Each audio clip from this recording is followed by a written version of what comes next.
everybody, happy Sunday. You're very welcome along to a stream. Today, we're going to check out the WB-SIM C172. This is a Flight Sim 2020 add-on, and I always wanted to see, could we get the Divil to work in 2024?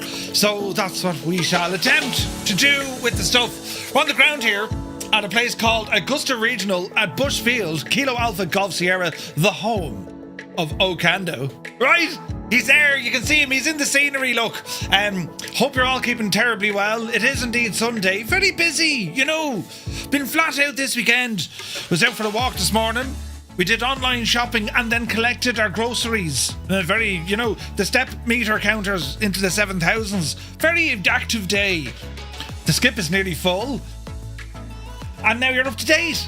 You see, we were out cleaning and, well, I say we, Mrs. Two-Tone, she was like, the place is looking palatial, lads, now. She has the place looking absolutely gorgeous. So, yes, we're going to attempt to see if this aircraft works, right? It'll be fun. Candle's here.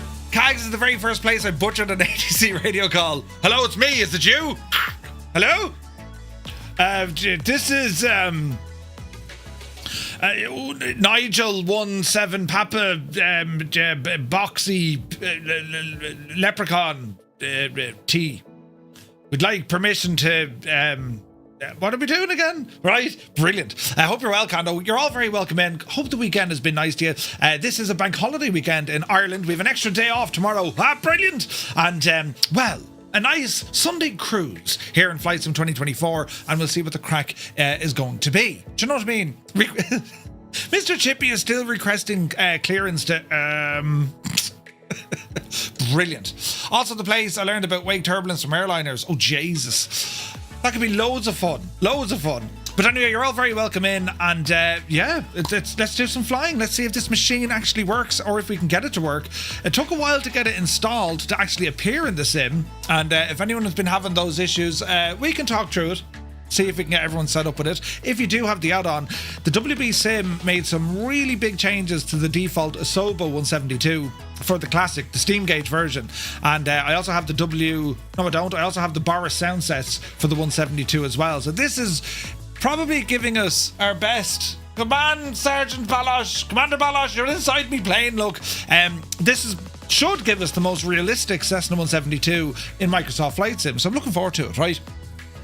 Anyway, who's here? Look, Mr. Chippy, hello. Chox is here. Kirog, welcome in. Wills, 1985. Good to see you, buddy. Liptorius, happy Sunday. Crafty Tigers, welcome in. Filthy is here for 38 months. Thank you very, very much indeed. Lads, all sorts of records were broken for the month of May. Absolutely insane generosity, so I thank you all very, very much indeed. Blinky is here. Filthy, there you are. Good man yourself. Heisenberg, good to see you. Malky Mac is here. Liptorius, hello. Muse Fan is here. Bursts in the door with a big dusty porter heading him. He says how he is his mad jokes. Happy long weekend. Muse, how did the gig go? Do you know, were they throwing things up on the stage? Do you know what I mean? Jack M, you're very welcome aboard. Heisenberg says, I've given up trying to get this to work in the sim. Jesus, we'll have to check this one out, Heisenberg. Hopefully it works. APU Inspector, welcome in. Tima is here. Idle Cutoff, Cambridge calling. Hello from Tipperary. Where the weather, we're just after a shower, right? But it's grand, we're not too bad. Death's Angel, good afternoon. Hope you're well. Maddie Lynn is here. Who else? There's Kando. Sourdough Man is in the house. Dougal McTavish, the chairman. Welcome in, Dougal. Good to see you. Only just got our power back. It's been out all weekend. I don't believe you. Stu Snape is here. Love a bit of a bonus streamage on a Sunday afternoon. Yes. Super Typhon is in the house. Good to see you. Let me see now. 5 streams in a row by Lead Ballooner. Thank you very, very much indeed, man. Good morning, says Wicked Lumberjacks. Welcome in. Angry Lou, good to see you. Tenured is here. Who else came in the door here now? Every day is an extra day off for you. Well, you know, yeah. Pyrotech, welcome in. 777 is in the house. 60 streams in a row, man. Thank you very much. I haven't been able to get the Boris sound set to work in 2024. Ooh, interesting. Sir Camsalot, my dude from Ungoshlon Nua. Hope all is well. Frozen Gamer, welcome in. Did I hear a Steam Gauge 172? Ooh, yes. Lucky Bo, good to see you. Air Wolf is in the house. Busy. Snafkey, welcome in. Toto 2495. Hope you're well, man. It went well. Ended up playing for a lot longer than expected, says Muse. Oh, it'll do that on the old Saturday night. Do you know what I mean? Who else is here now? We'll go over to YouTube. That button isn't working for the 4th time. Jesus. We'll go down this way, look. Let me see now. Mrs. GPHI, good to see you. Jack Kidd is here. Ernie T, welcome aboard. Dave Cleary, a legend Dave. Welcome in, Dave. Good to see you, buddy. Uniform Goose is here. Angels15, welcome aboard. Visualize, welcome in. Matt Robertson, welcome to you, my dude. Hope all is well. Who else come in the door? Maddie Lynn is there. Flight Sim Max, welcome in, Max. Good to see you. Colin O'Sullivan. Colin here from Cork by. Welcome in, by. You're looking well. The Rebel County. Good to see you, Colin. Commander Balosh, welcome aboard. Sim Content. Good to see you. Sean Fitz. How are you, Sean? What's the story now? Are you well? Where's this now? Mrs. GPHI 17 on Twitch. Thank you very much indeed. What's the starting airport? Kilo Alpha Golf Sierra. CAGS. Wicked Lumberjacks. We're starting off at CAGS. And we'll put a flight plan in here now in a moment just to see what it's all about. Do you know, I've been watching, or closely, I've been looking at Garmin Pilot, the app. Now, I know we have Navigraph, and Navigraph is great, and it's you're getting fantastic value considering they give you global coverage, right? But I'm always kind of looking to see. I used to use ForeFlight many moons ago, and I always liked it, you know, but it became very expensive if you were just using it for simulations, right? I mean, in the real world, I use ForeFlight and it worked well in the sim. And I've been thinking now, Jesus, will we start looking at Garmin Pilot? Because they're doing some great things over there at Garmin. So we'll see how that goes, right? We'll see how all that goes. But yeah, I've no flight plan just yet. We're going to start off here at Augusta Field, and we'll see what the out story is, right? Or Augusta Regional, as it's called, right? Kilo Alpha Golf Sierra. And we have all the multiplayer stuff turned on as well. So we'll see what the crack is. So, as I said, with the 172, with the WB-SIM mod, it's a payware mod, it enhances the aircraft. They've added in some features. They've changed some of the flight modelling, also the engines and all this kind of crack as well. And there's a little bit more consequence to the systems. Then you add that with something like the Boris AudioWorks, the sound set. It's absolutely fantastic. Savage, right? So that's what we're going to try and check out. So without further ado, Jesus, I pressed 3 buttons that time. Press the middle button. Oh no, it's shagged. I've broken it. Why isn't that working now, look? The middle button is due... Hang on. Jesus. Hang on, lads. Oh, yeah. Oh. Plug it out. Plug it in. On me head. What are bashing me head? Now if I press the button. It worked. See, this only happens on Sundays. But anyway, PH Roy is here. Good to see you, Roy. Jeez, me throat sounds a little bit kind of coffee, doesn't it? Right, so here we are. Let's have a look at this machine, lads. And we'll see what the crack is, will we? Right, now, we'll zoom in over here. And yeah, we'll get ourselves acquainted with the aircraft. So in order to get this to work inside of Flight Sim 2024, right, you have to put everything into your community folder. You also need to copy over the original 172. That's how I've done it. I've copied over the original 172 from Flight Sim 2020, and I've popped that into my community folder. Then I need to go into the marketplace, click on your files, right? And then you know where your stuff is, library or whatever. And from in there, you have to disable or enable, right? It depends. You can either disable the 2024 aircraft, or if you need to enable the 2020 version of this aircraft, and then it should work. Don't leave that loading screen unless you can actually get in and change a livery and actually see the aircraft loaded in on the livery selector screen. If you're on that menu and you can't see the aircraft model, right, when you're going to change a livery, it ain't working right, all right? So we'll see what the story is now, right? And, well, let's get ourselves started. So they didn't do much in terms of the visuals of the aircraft from the exterior. They did add some tie-downs, right? And the options we have with it, we can remove the wheel fairings, or wheel pants as they're called, right? So they're gone. We also have some remove before flight there. You've a double pedo, which, okay. Are they 2 pedos? That's weird. And, well, we also have chocks and stuff like that there as well, right? Never start the Hunter airborne. Yeah, no, it doesn't like it at all. Right. I wonder if just streaming the original is part of the issue I'm having. Yeah, Heisenberg, you need to disable all of that. You need to turn that part off, right? So, look at the 172. I've flown one of these many times. They're just they're more than just the learning or the learner aircraft, right? Forget trying to fit me into a Cessna 152. It's just not going to happen. Or a 150. 172, I've been in a couple of different variants of these. Some a steam gauge, some a G1000, and very, very pretty. right? Beautiful little airplane, and yeah, you can do some really nice flying in it. And ideal, it's a very stable airplane. Do you know, it's hard to kind of mess this one up. Do you know what I mean? So what we're going to do, we shall jump into the cockpit and see how everything is looking for us, right? Welcome to the cockpit, and yeah, beautiful looking stuff. We do have some options over here, so our little computer is working. So let me see, a couple of checks and stuff before we go. So we'll pull out all of this as if it was cold and dark. You can open up the window, or you used to be able to open up the windows. Can't open up the windows or doors. Okay. Was that always the case? I can't remember. I asked them, but they refused to sell it anymore. How is it compared to the Bagaloo? Pico could see it. It's a little bit different. I'm not sure if this is still being developed, but because it is a 2020 aircraft, technically this should be working just fine, right? So we'll see what the story is now. So we're going to remove the chocks, the covers, the tie downs, and the cowl plugs, right? And if you just kind of go through our options here, engine realism, that's all turned on, right? State saving is on, LCD cover leave alone, trim tab is there.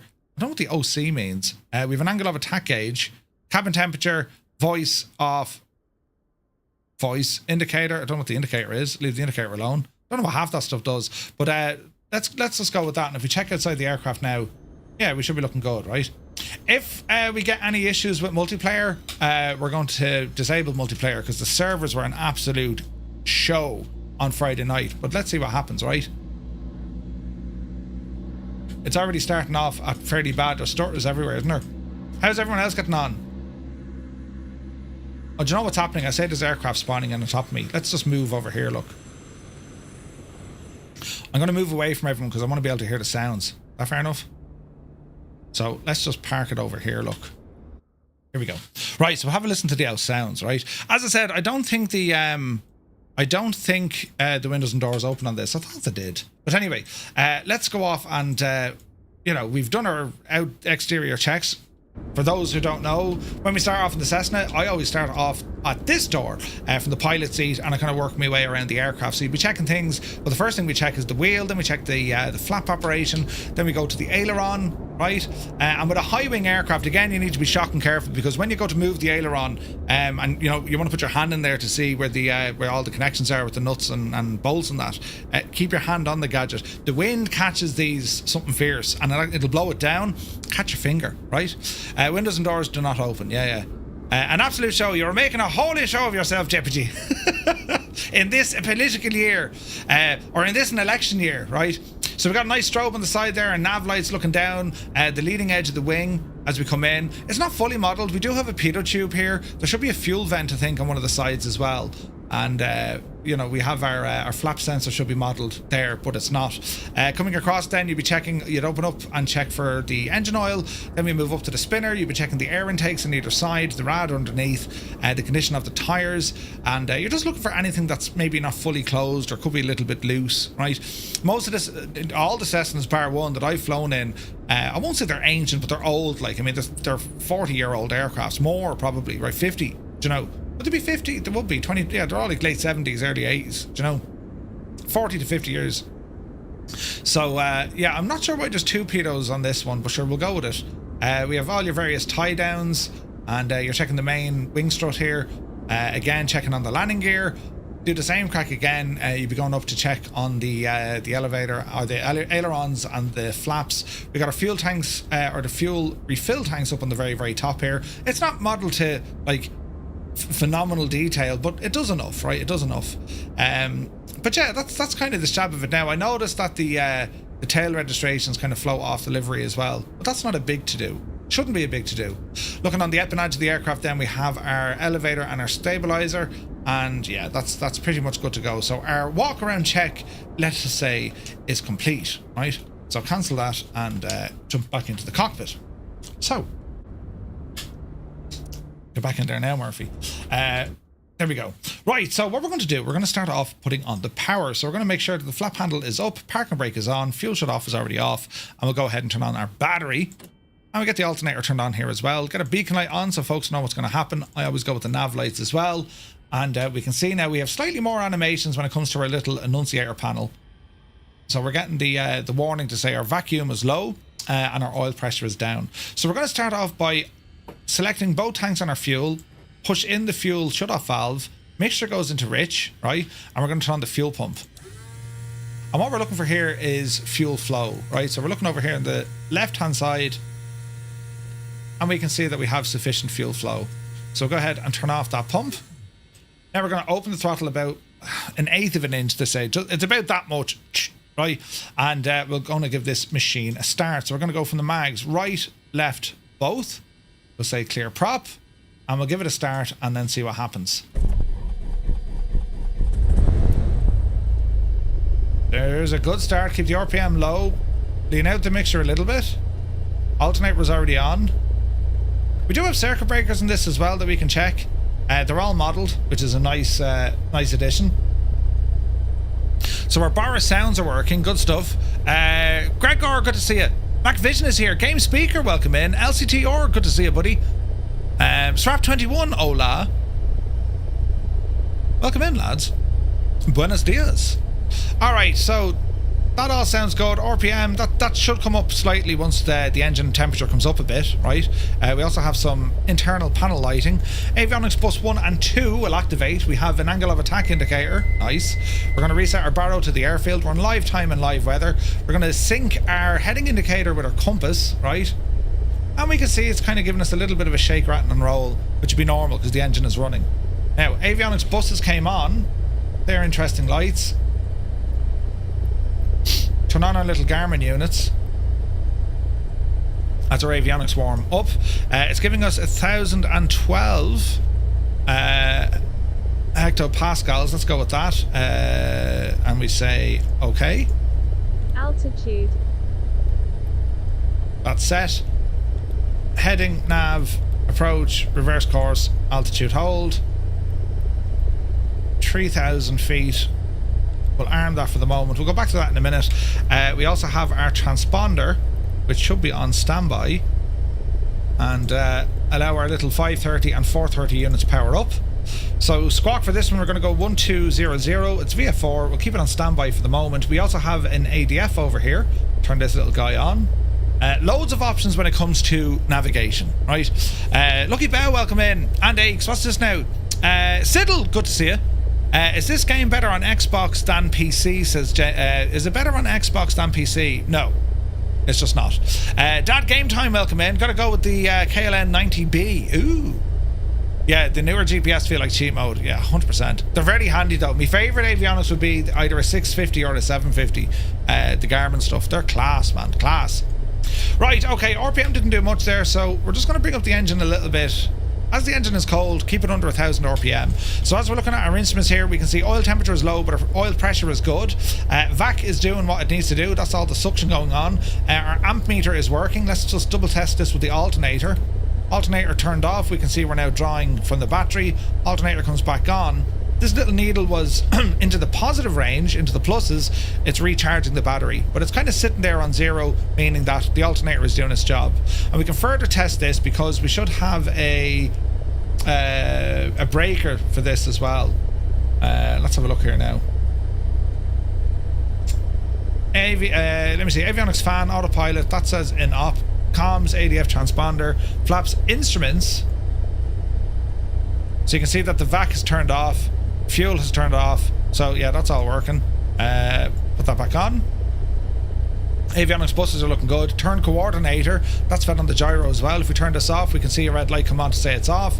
Instrument lighting is grand. Warnings if there are any, including the stall, so they're all there. So what we're going to do, we're going to press and hold up the annunciator test light for about 4 seconds and release. If anything stays on, we'll leave an issue, you need to go off and check it out.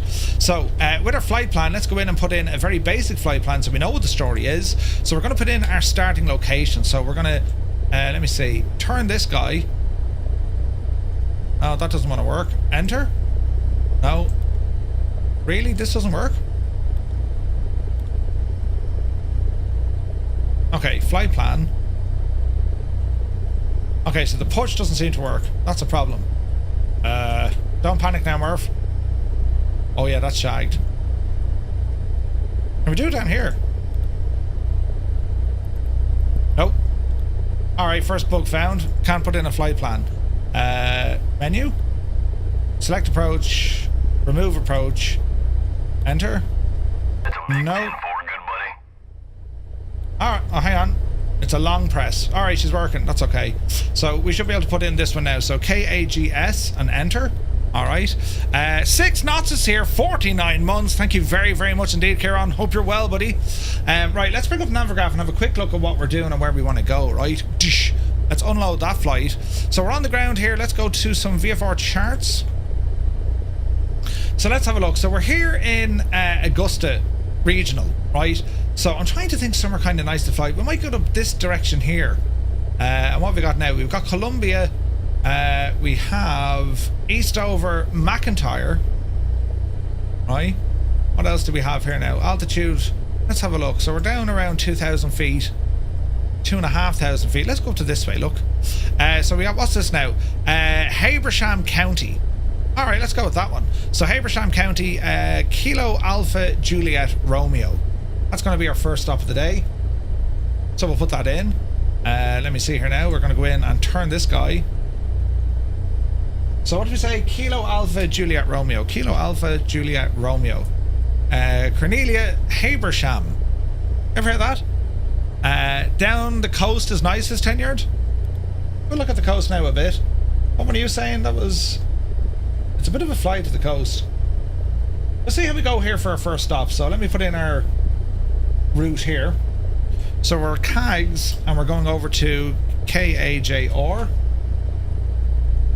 That's 104 nautical miles, right? That's a nice little spin. And we'll see, we might be able to do a couple of touch and goes along the way. We have Washington Wilkes County Airport. That's just up the road. So let's KIIY. Right, let's see if we can throw one in there. So let's do KIIY.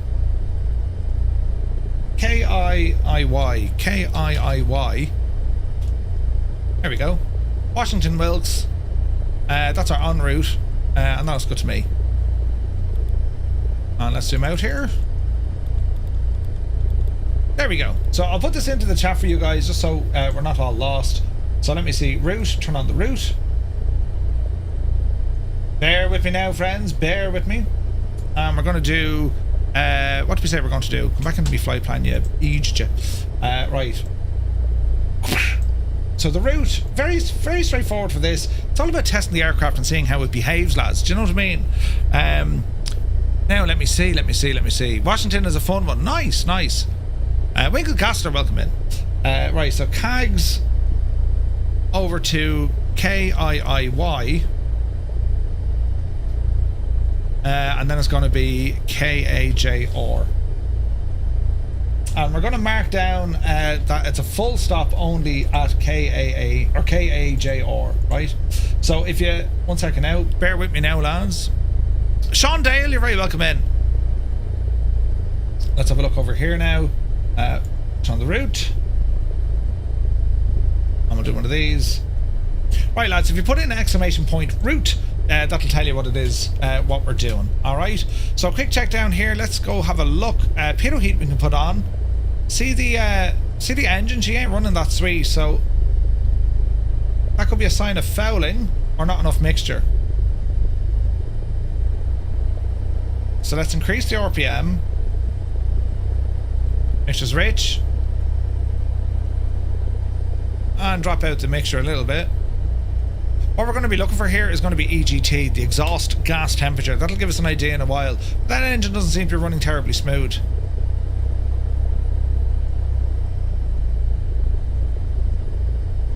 Don't pull it out all the way now, we don't want to lose it.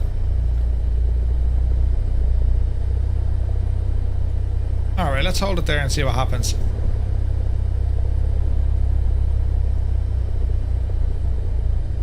That's too much. I'm liking this. This is relatively realistic because what happens is the plug's foul when you're sitting on the ground, right? But I should have sufficient mixture in there. So pitot heat we want on. Fuel pump, leave it off at the moment. Taxi lights can come on. And what else are we going to do here now? We're going to set an initial altitude for... I don't know. Let's go and have a look.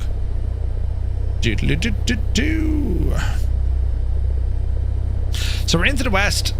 So we're going to go even plus 500. So I suppose 4,500 will be relatively safe. 4,500. There we are. That looks good. Transponder, we'll turn it on. And then we'll go to altitude reporting once we get airborne. So let's have a quick review now of the airport that we're looking at. So we're going to go into the airport, right? Quick checking our stuff here.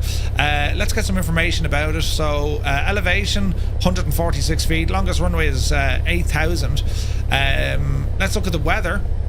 So at the moment, winds are 260 with 3 knots. It's calm, good visibility, clear clouds, 23 degrees, and altimeter is 29er, 89er. That's all looking lovely. Info runways, we have 26 or 35. We'll go with 17. 3 knot crosswind. 26 is probably the best, but let's go with 17. So we're over here at the passenger terminal. Now, along the way, we want to be looking at, what do we say? KIIY, right? So KIIY. So let's do a search. KIIY. There's the Washington Wilkes County. Let's go up and open the airport. Let's look at the weather. What do we have here? Automated station winds 3104. Same weather conditions. Altimeter 1013. Information runways. It'll be 31 straight in approach. So we might do a touch and go there. We got 5,000 feet of runway. Alright. That's good to me. Lovely hurdling. And let's have a look here now. We're going to zoom in. So we're going to taxi forward, left turn onto Alpha, taxi on Alpha. We'll do a run up and then we'll blast it on. Alright. 1 second now. What's it?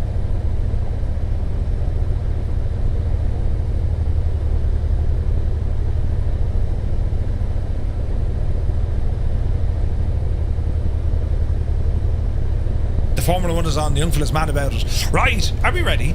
So, taxi lights are on. All this is looking good. Aircraft's looking good. Quick check left and right. We've got loads of people with us. So we're going to come off the brakes. Let it roll forward. And let's see what happens. So we'll hang a left over here. Great sound so far. Oh yeah, great sounds. It sounds wonderful.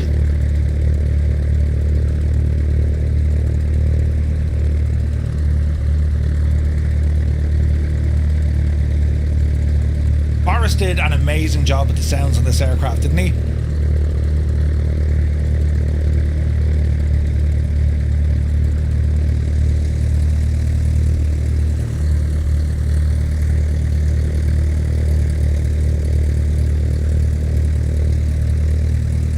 You see a wild Dougal McTavish there behind us? Yeah, there's great sounds on the aircraft. Let's get Join FS up and running as well. If anyone would like to fly on with Flight Sim 2020, you're more than welcome. Man, look at the weather here. Look, Jesus. All right, let's check our flap operation.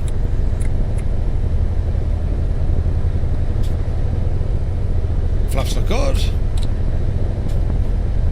It was refreshing. 27 degrees and humid. Ooh. Sounds nice. There goes Balosh.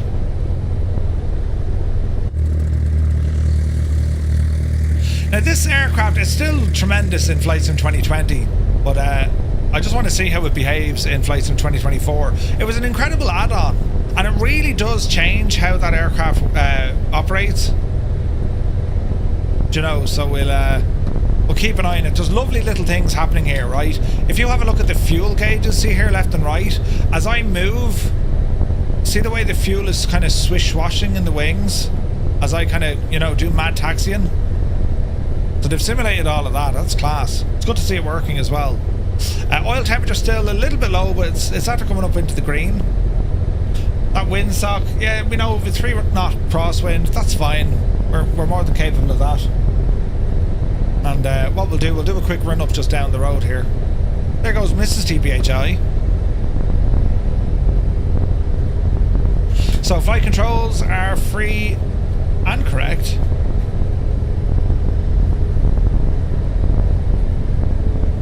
Man, the sounds are great. Dude, have you been drinking? I have, Ted. I've been drinking like a mad idiot. I wish it was. Right, so before we get to our hold short, we're at runway 17 here at Alpha. We'll give ourselves a bit of a turn into that wind, even though the wind is somewhat behind us. We'll go this direction. We're just going to hold power here. We're going to increase our mixture. Bring the RPM up to about 1750. There's 15, 16, 17, 50. Let's do a mag test. So we're going to drop the mags onto the left side. There's a drop in RPM back to both. And it recovers over to the right side. There's a drop back to both. We'll now go fuel pump on. I've no carb heat in this, sure haven't. No. Right, we're going to kill the throttle. It should hold. Just above 5. It's at 600, which is grand. We'll go fuel pump off. And she's holding. Alright, we're good. Run up test complete. Strobes, landing lights, fuel pump for takeoff, transponder onto altitude reporting. We don't need flaps for takeoff. It's a very long runway. Get ourselves turned around. Alright. Okay, our approach path is clear as we ramble onto the runway. We're on nav mode. We're looking at our stuff here now. I will turn on our ADSB here now in a sec. Let's line ourselves up. And we're just going to hold station on the runway for just a moment. So let's come down here. So we want nav, which is great. We can look on this screen here. That's going to give us all our distances. That's our terrain. That's grand. Traffic we want to turn on. There's a funny click spot.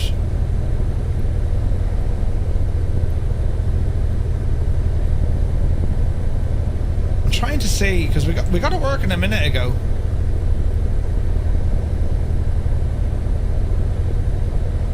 It's not the enter key. Come on, Betsy, you can do it. It's a right click. ADSB on. Right click, ADSB on. Yes, ADSB is on. We can see our traffic alerts coming in here now. Okay, so it's a right click to push. Alright, that makes sense. So it is working, right?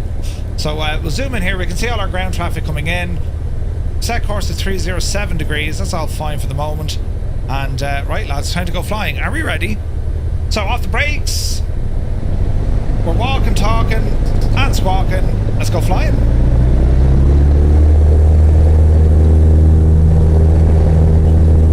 Good sounds. Speed live. And we're going to rotate it around 55 here. There's 50, 55, and we're flying. Positive rate, there's 70 knots. We're going to pitch to 74 and hold the climb.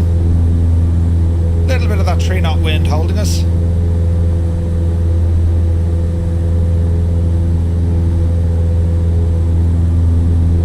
Up ourselves out here just with a little bit of trim.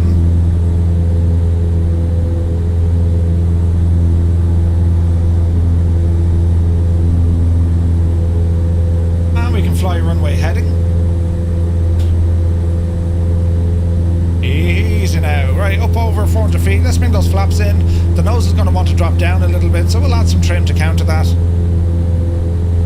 And we can go talk to our autopilot units. We're going to arm heading. Heading's engaged. We have a vertical speed rate of 700 feet. We're going up to 4,500. Decent climb out.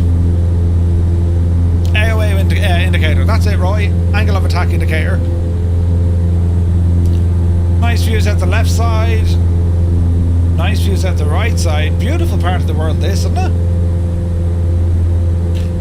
Got some obstacles over there on the left. We need to be careful of those. So we'll do... look at the factory here. We'll do, I would say, a left turn here. Just be careful of those antennas down the road, though. So there's 1,500 feet. So we're going to do a left turn.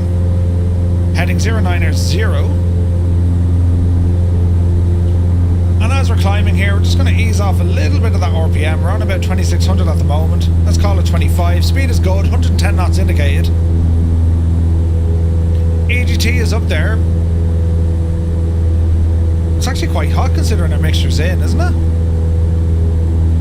Temps and pressures are all in the green. Yeah, we're looking good, lads. We're looking good. Guess who forgot to remove his pedo covers? Stupid. You need to You need to set up a button to get rid of all them automatically. I pressed Shift C on the keyboard. They're gone. It's a paper mill. Ooh, nice. Yeah, look at the detail down here. Oh, there's photogrammetry here, man. You gotta love that.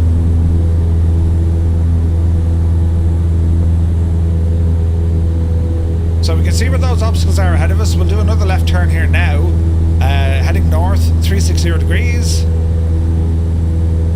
That'll do us. And we will have a gyro drift in this, so every 5 or 6 minutes you want to be adjusting your compass. Right, so we'll turn off the traffic on this because this will wreck our head.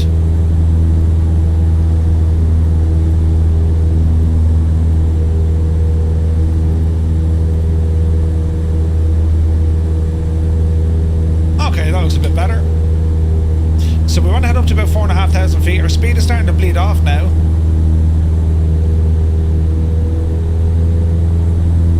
Pull a tad bit of the mixture out. We're going to monitor our EGT as we're climbing. Easy now. Fuel flow, about 12. Little bit of oscillating there, but that's okay. There's 2,500 feet. We're still climbing. 80 odd knots. There's some nuclear tower or cooling towers around the area. On a good clear day you can see them. They're some 60 miles away. What location? North, south, east or west? We're looking good, lads. We're looking good. Beautiful day for flying, isn't it? Alright, so far so good. Speed is looking good. We're after regaining some of that momentum. We added in a little bit more power. Keep an eye on that EGT. Fuel flow is still a little bit high, but that's because we're climbing. Oil pressure and temperature is bang on. VAC is a little bit high, but fine. Amps are grand. They're charging. We have a lot of lights and stuff on. So fuel pump at this altitude can now come off. And taxi lights, go ahead and get rid of those. Pitot heat, we're probably not going to need it, to be honest. I mean, it's warm enough up here. Where's my temperature gauge? Jesus, where's my temperature gauge in my Cessna? Right. Did they remove it? Usually it's up here. Interesting. Now, where can we get our temperature from? We should get it from, let me see. Well, we'll get it from here. Outside air temperature, 62 Fahrenheit, or 17 degrees. Yeah, we don't need a pitot heat up here. Turn that gadget off. What'd she say? She said something, didn't she? I don't know what she said. Alright, coming up on 4,000 feet now. And we're heading due north. So we're going to do another left turn here. Let's head all the way over to 270 degrees. Looking good. We can tune into Cedar 341.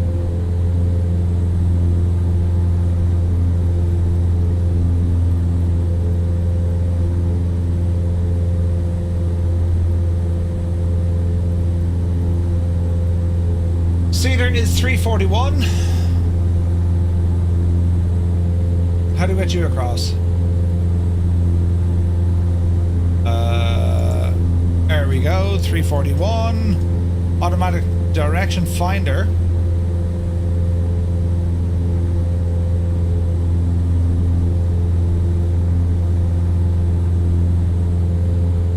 That should be coming in, shouldn't it?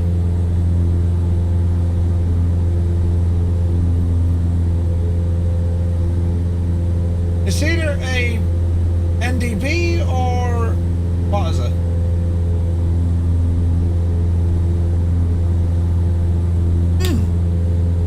Even the 172 default isn't bad. No, it's not bad. You gotta love the 172s. That's strange we're not getting any reading here, isn't it? Leaving altitude. Leaving altitude, very kind. There's the airport beneath us now. We're at a nice altitude here now, 4,500 feet. And so far so good. With the latest SIM update 3 beta 4, the loading of the control settings are fixed even more.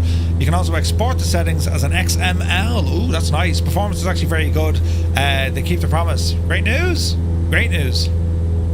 Some awesome valleys around Bosnia and Herzegovina. Ooh, nice. Pedro Rigo, good to see you. Always good to see you in action. Thank you very much. Your plane don't stop climbing. Oh, look at that. We shot through it. Leaving altitude. Is that what it meant? Ah, that's what happened. Okay, right. Down the road. I think what happened was it didn't take the arm. See the way it says arm? So it's going to drop us down now. We're going to pick up some speed. Then we'll ease up on the engine power. I didn't arm it. That's what happened. My bad. Up on your favourite bush plane these days, the 185 Skywagon. Nice. They should be south of us. I don't see any cooling towers on the horizon, but then again, my LOD is like 150, I think.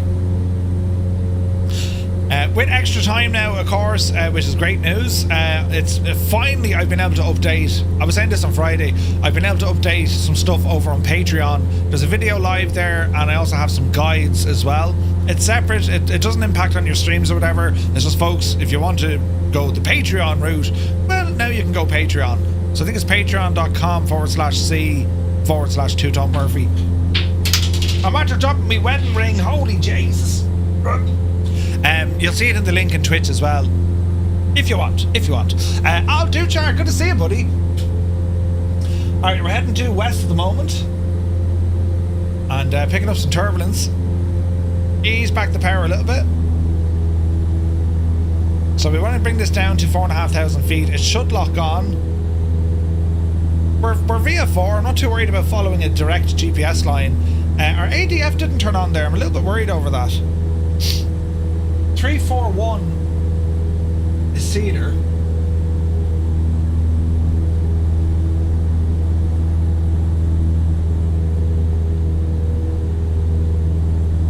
That's very strange. 341 is in. Now, does it want this one?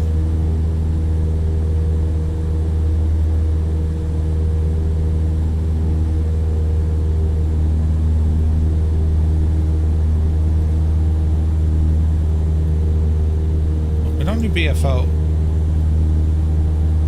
Antenna or ADF? It's definitely ADF we want. Is full-time not enough profit for you? Right, we're now holding 4,500. That's what we wanted. Speed is looking good. We're gonna go for about 24 in the RPM, which is fast. And we'll ease off some of this mixture here now as well. Keep an eye on that EGT and also our fuel flow. And your RPM for that matter. Alright, there's peak. So we'll stay rich at peak. Alright, we're good. So we're burning 7 or 8 gallons. Perfect. Do you have to select nav 1? You shouldn't have to. This should come alive.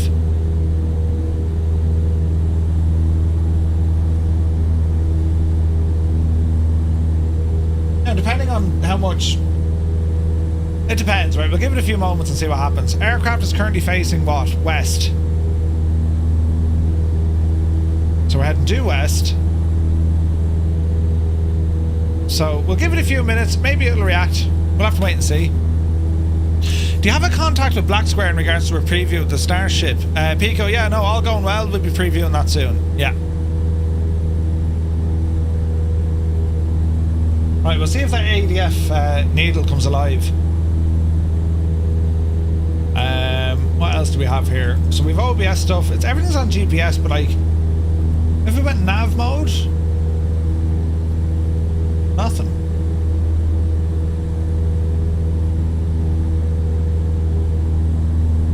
What course does this want? Something like that, I'd say. Okay, so EGT a little bit high, but we're getting very good fuel consumption. Fuel tanks are grand, temperatures and pressures still grand. Yeah, lads, we're going grand. Ease off a little bit. Call it 2400. And we're just cruising along here. Hey, look at that. That's gorgeous, man, isn't it?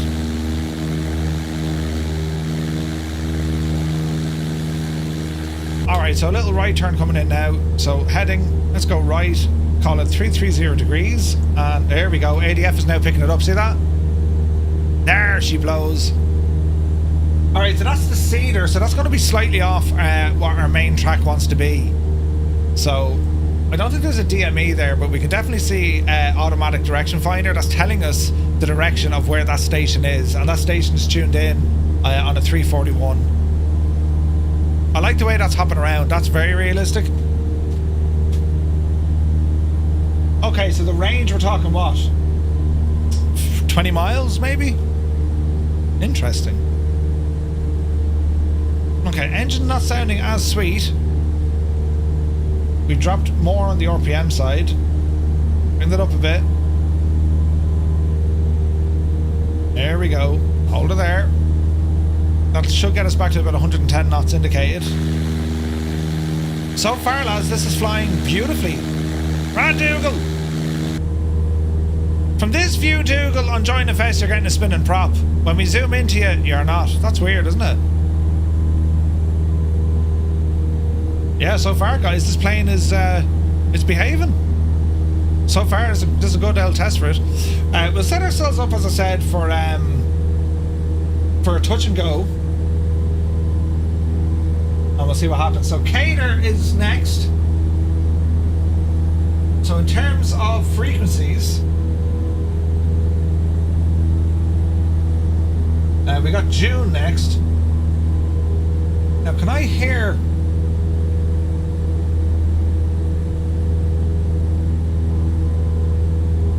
I can hear beeping, which is actually wonderful. I'm getting the Morse code frequency coming through on my headset. There's no way to get rid of the engine sounds from within here. But I can hear it. Turn off the ADF, beeping should stop.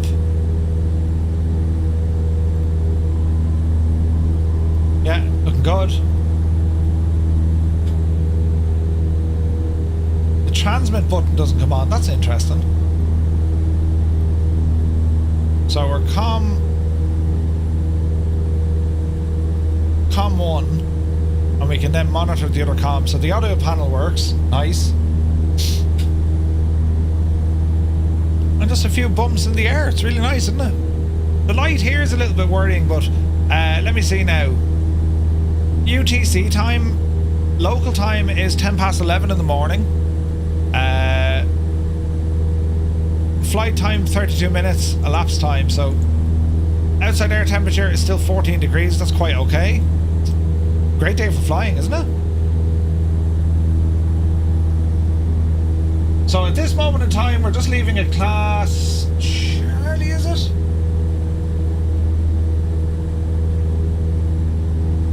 So we're okay airspace and all that. We can actually see some clouds way off in the distance, look.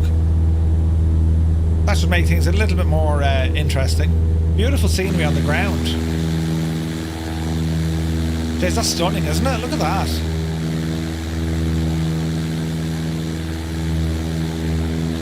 Got like schools, shopping centres. Nice part of the world, this. You won't have controlled airspace for a while. Yeah, man, this is way out, isn't it? Athens would be our next. Sweet. Oh, I see that actually. Yeah. Alright, so what do we have? A lot of... there's a VOR we can tune into. Let me see. This is the Vortac Colliers. 113.9. So 113.9. Let's horse that in. 113.9. And let's get some heading to that. Is it picking it up? No, that's not doing jack. Does it want this one maybe? I know we're on GPS, but oh, hang on now. There you go. So that's actually flying us direct to that VOR station. That's class. That's working well. Look. So our current heading is 330 degrees. So this is where we are at the moment. For us to intercept that VOR station, we would need to turn now heading 030 degrees to intercept that. This is nice, lads. All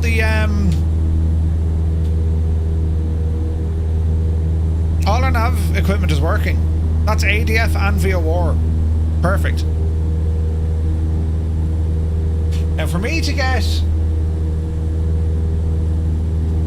frequency BFO, flight time, elapsed time, set, reset, standby timer.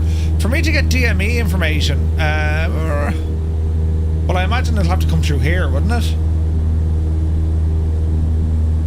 So our ADF is still working. And that's going to keep moving far left, left, left, left until it's behind us. Then we'll tune into the next automatic direction finder. The USA is General Aviation Center. It really is. Is it an official patch or the trick to disabling the 2024 172? You need a patch, right? Anyone is interested?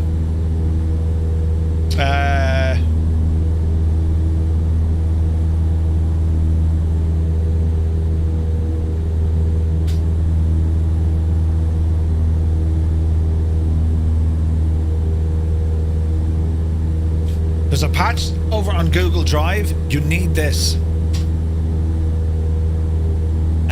Put that into your community folder. To disable the Cessna SP 170 or the 172 SP, just click disable and then enable this one. Or when you enable this one, it'll warn you to say, hey, if you enable that 2020 aircraft, it's going to disable the current one being streamed to you for 2024. That's seemingly how it works, right? But so far so good, lads. This is really nice. Engine RPM behaving at 2400. Fuel flow, that'll keep Greta happy.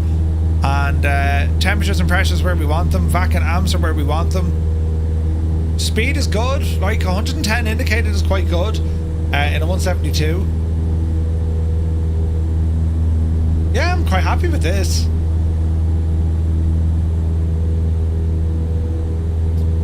Let's have a look here now. So for us to follow on from our GPS waypoint, we're going to arm nav mode. And then the aircraft will respond and roll us in. Yeah, the patch is old, Balut. Yeah, 100%. Don't forget, lads, if you like this sort of content, do be sure to hit the little like button. It helps out the channel something fierce. So I thank you very much. If you're watching on YouTube, what it does, it'll recommend the streams to people who ordinarily wouldn't be watching it, and they'll be like, wait, what's this guy doing? Yes, flying fake planes in a fake world. Brilliant. Do you know? But yeah, man, this so far, this is really good.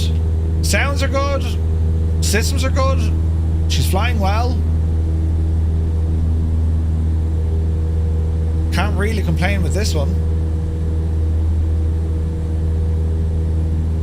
Alright, so into Washington. We're going to set ourselves up for a touch and go on runway 31. We're at 4.5 at the moment. We'll where do you put the patch? Into your community folder. It pops into your community folder.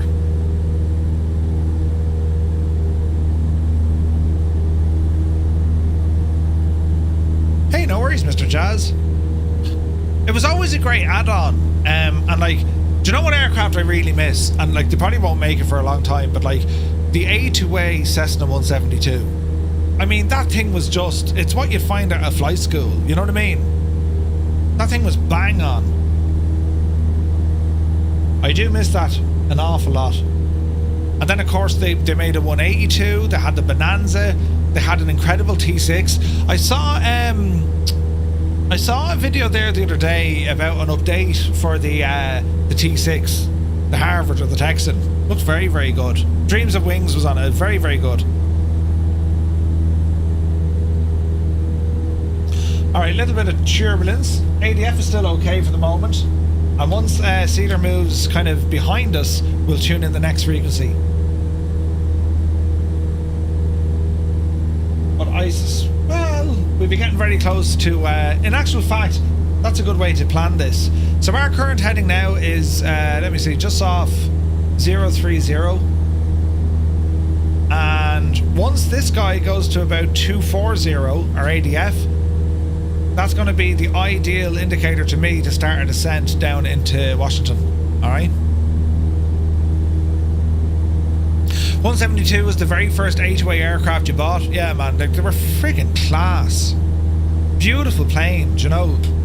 And like, it had all the options as well. I mean, you can change the sparks, you can change the oil, right? You can change the prop. And it flew and sounded so good. The sounds on this are excellent. We just need to get, whatchamacallit, the headphone simulation working now. They still haven't fixed that in the sim. It's mad, isn't it?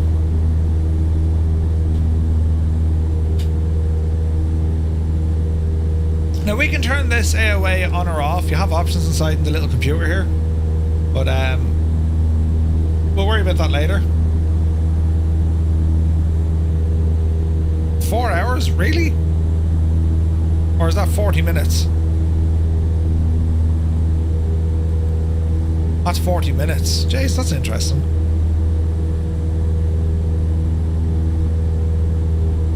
So the white dial is minutes. Is that right? That doesn't seem right. Minutes by 10? Let's see if it goes to 6. Because it should go 5 and then back to 0 or 1, right? Okay, we're getting a ground speed 102 knots. A little bit of wind. Tenths of an hour. There's no... I don't think we can do anything here in relation to wind information. Distance bearing, desired track. Vertical speed. Oh, that's interesting. Cross track. Flow. There's a lot more stuff that need to turn on here. Distance. Yeah, no, distance is fine. What else do we have in here? So nav. Go with that. Go with that. Right. Nav. That's a route. Terrain. Traffic is on standby, and we're getting satellites, which is nice. Alright, next page. Waypoint information. So we'd have to put one in. Can we put one in? Yes, we can. So let's go KIIY. And it's going to tell us all about it, right? So we can say, right, okay, Washington Wilkes. It's in Georgia. Its position.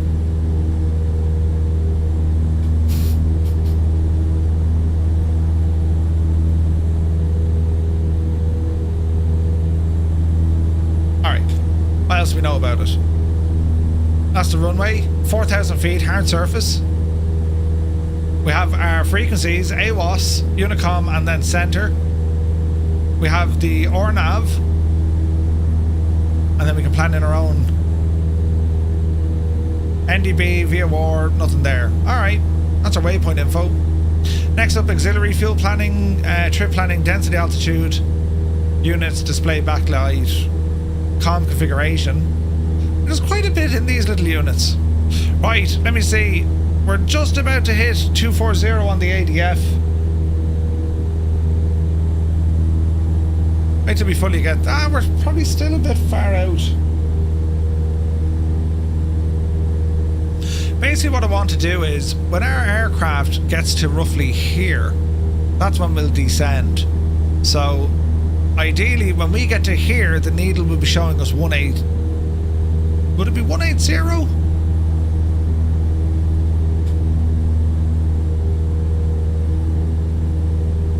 Yeah. Alright, so we're going to wait until this guy gets us down to 180. So when it's pointing down this neck of the woods, that's when we'll want to drop some altitude. Alright. Heading, we'll keep it on heading for the moment. Now, we're saying we are at, let me see, 3132, so we're just at about 309. That's less. So we need to resync this guy to make sure it all adds up with this guy, yeah? So if we do a little bit of this, there it is now, that's zeroed.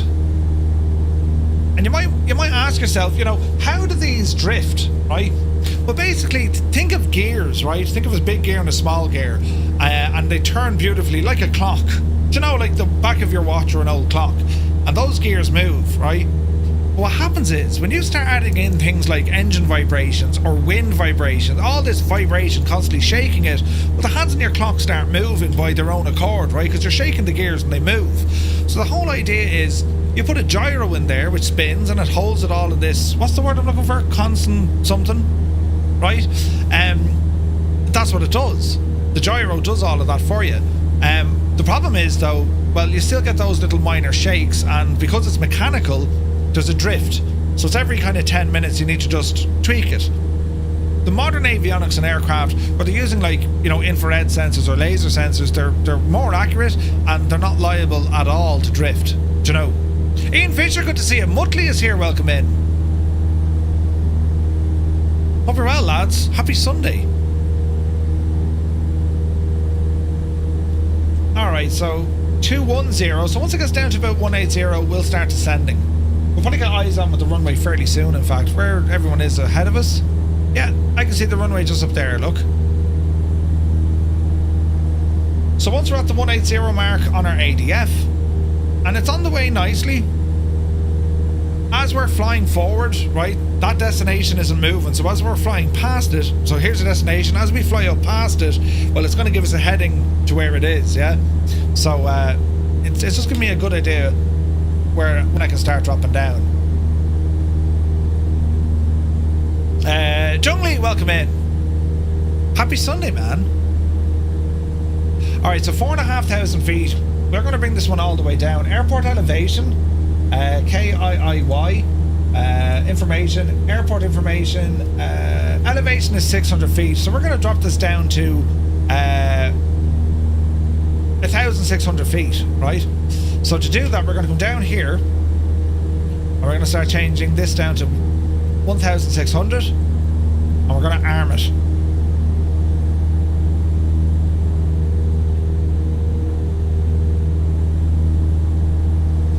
So we'll keep our eye on things for the moment. Captain Cocktail, welcome in. Good to see you, buddy. Newfoundland is here. Happy Sunday, buddy. Hope you're well. There's Pilot 25 DMC. Good to see you, man. Okay, so we have a little bit of wind, but not much. So far, so good. That needle is almost on the south-facing side now.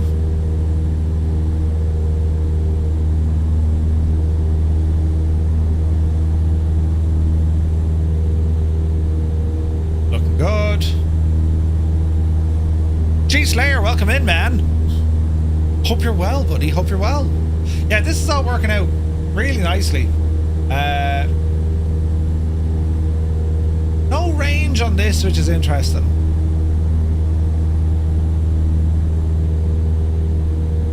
Alright, so we're going to start planning our descent now. So we've already armed 1,600 feet. We're going to go down, let me see. We've armed that, so I want V-speed. Let's call it 500 feet a minute. We're going to bring some power back, bring our RPM back to about 2,200, right? And we're moving in nicely.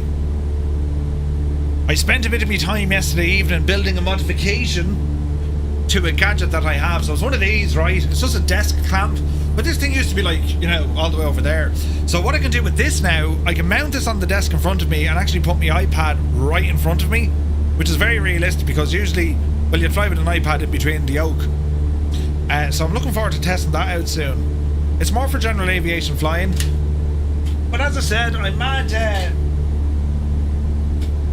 very interested in trying the Garmin Pilot, especially for flying in the US.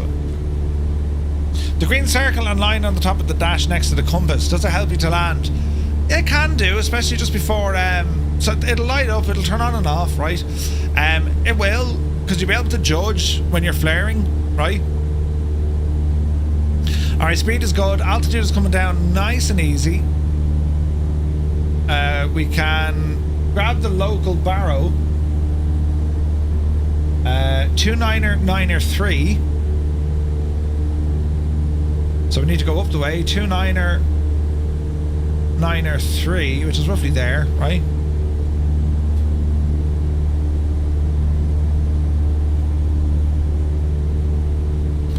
And as we're on approach, all our lights go on.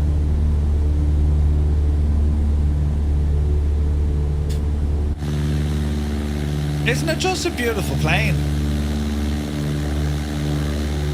The 172 always was, though, you know. Akila, good to see you. Do you need anything beyond the patch from Google Drive? You want to make sure that you drag the old Cessna 172 Classic from 2020 into the sim. So go to your one store folder location on 2020, copy the Cessna over and drop it into your 2024 community folder.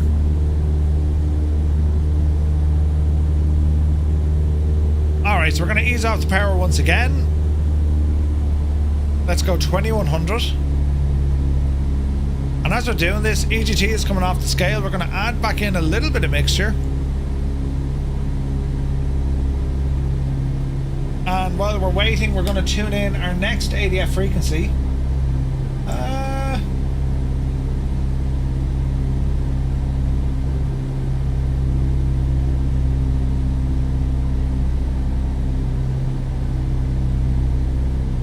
Well, actually, we won't need it because we can actually use VOR.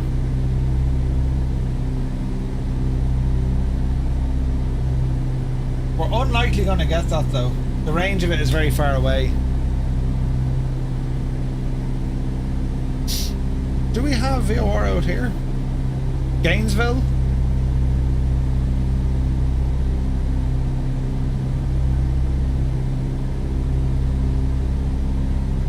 No VOR at Gainesville?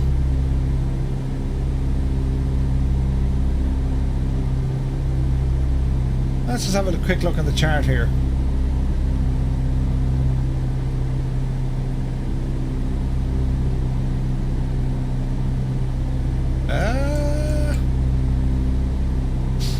It's going to be Athens, right? It's going to be the Athens VOR.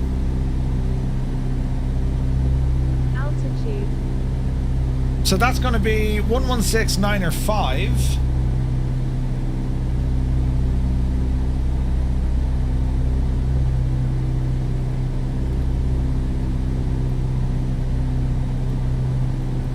One 905. Alright, 2,500 feet. Autopilot did a good enough job. Autopilot off. Let's drop the nose in a little bit more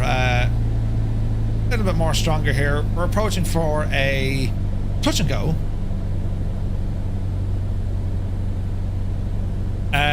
You need the Premium Deluxe 100% because you need the Cessna 172. UTV, good to see you, man. Very happy Sunday. So we're at 100 knots. I think we're okay dropping the first notch at 100. So we'll add in a notch of flaps. You can't go full flaps until you hit that white arc. The white arc on your airspeed indicator, that's letting you know only when you can do that, right? So as we approach, mixture goes full rich. Lights are on. Fuel pump coming back into it. Line ourselves up at the runway. We don't need to worry too much about pappy lights. Leaving altitude. Thanks very much. Alright, we're looking good. Easy now. 80 knots. Approach speed usually anywhere between kind of, 60 to 74 usually. Alright, just correcting. How I aim, by the way, right? So you can see the runway threshold, then you have your aiming point. They're like the big two piano keys. And then once you have your aiming point somewhat sussed, eyes to the very end of that runway. As you look all the way down the runway, what can happen, especially watch your speed, you can kind of you can set yourself up to be in perfect position for the start of the runway, but that's no good because once you get there, you need to know what happens next, yeah? So we'll go for a second notch of flaps. Goblin Zeus, good to see you, man. Alright, a little bit high, but we'll correct all that. There's cars driving across the threshold. You gotta love it. Oh, there's actually a road there, look. Interesting. Alright, easy now.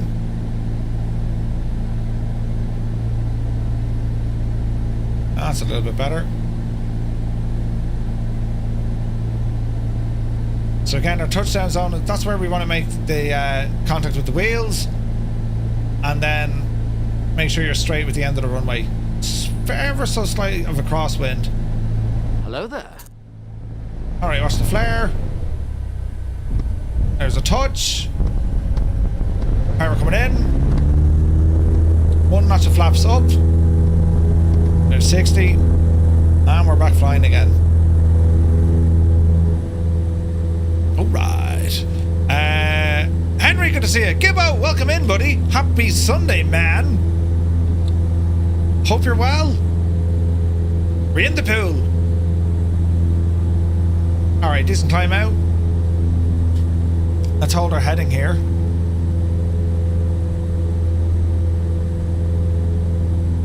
Looking good. Speed is good.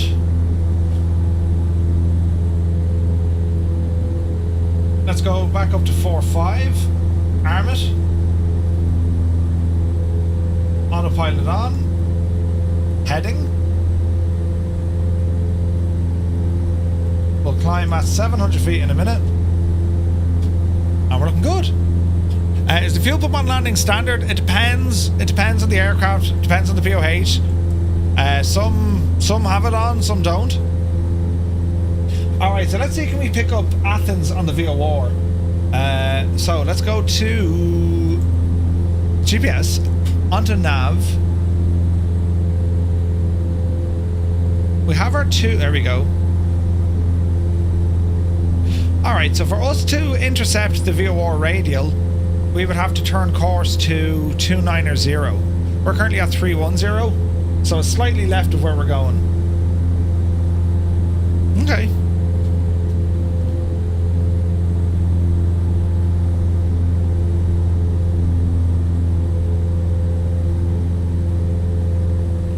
So a small right turn, 330 degrees. Murph, you're from Dublin. I just finished piloting a vessel named EEMS Dublin. Oh, nice. Hey, Falconer, good to see you.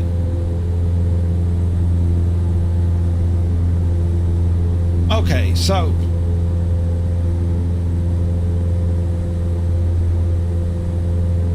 we have her flying towards our 2.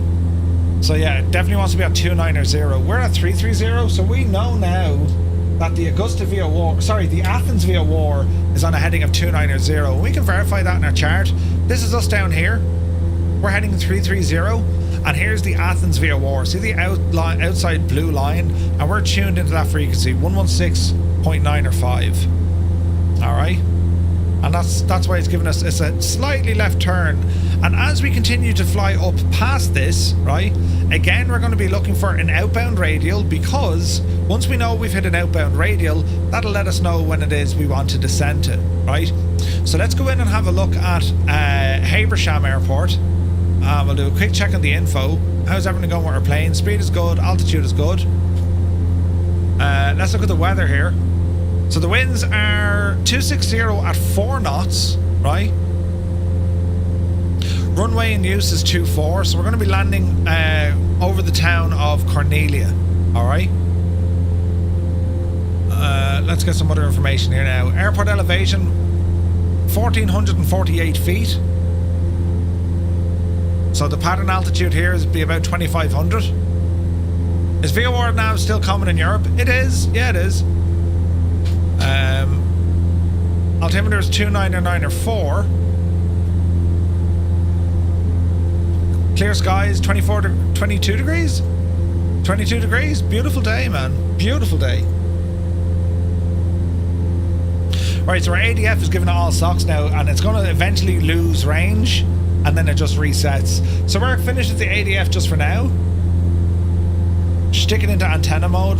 That's now deactivated, and we can see now as our VOR comes in. So once we were saying, if we keep the Athens VOR, when that's directly south of us, that's going to be a good indication when we need to start turning. So to help me out here, I'm going to turn this guy to south, right? And there's two things that's going to alert me. The first thing that will alert me is the flag is going to go from saying from, and it'll flip up and say to. The second thing is this needle will then come back into the center of the aircraft. So once this needle here is dead straight here, then I know I'm on the then I know that the Athens VOR is directly behind me. And if I can do that, looking on me sectional, right? Where am I? Here I am. Here's Athens, here's the VOR. So if it's going to be directly south, that's going to land me up here somewhere. Right up by the Hudson River Private Airport. So once I get to this area here, well, I know that the Athens VOR, which is right beside the airport, is going to be exactly 180 degrees behind me, or south, yeah? So that's what we're going to do. So we continue our climb here. Speed is looking all right-ish. Heading up to 4,500 feet. Pull out a little bit of that mixture. Watch our EGT as we're doing it. Temps and pressures all still in the green. Yeah, we're fine. Plenty of fuel still on board. Yeah, we're looking good. Love learning how to use the stuff I always ignore. It's awesome. It's awesome. It's savage handy to know.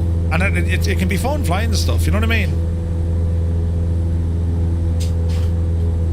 So we're going to keep an eye on this. We'll eventually get a 2. Will we actually get a 2? Leaving altitude. Yeah, we will. Leaving altitude. Okay, that's the second time she did that. That was armed. So 4,500 feet, right? Arm that. And descend back down. That's the second time it's blown through what we were looking for. Harold, good to see you, buddy. Thanks for the follow. Alright, ease off the power a little bit. Keep it at 2,500. We're going to descend. Shallow descent rate here of about 500 feet in a minute. And that'll bring us back down to 4,500 feet. We got a wingman. Angels 1.5 with the model matching, which is just insane. Good to see you, man. A lot more cloud cover coming in. Recreational flying has become much more expensive. It's ridiculous now. It's extremely expensive in Ireland. Like it's absolutely recreational. Ireland doesn't have the need like America has. Or even the UK to that extent, but like general aviation, flying in America, it's not a big wow, you're a pilot. It's like, yeah, no, I need to fly. It's a mode of transport. I mean, even for like, you know, these size of aircraft, it's not all the airliners, you know. The good thing is Sims have never been better. I agree, man, I agree. Alright, so it's going to hold 4,500 feet now. Let's go back and get our mixture bang on, because our fuel flow a little bit high, right? So let me see, we want to go back down to about 2,400 and we'll start pulling a little bit of mixture. We can see where the red line is for our EGT. Fuel flow has now dropped to about 8.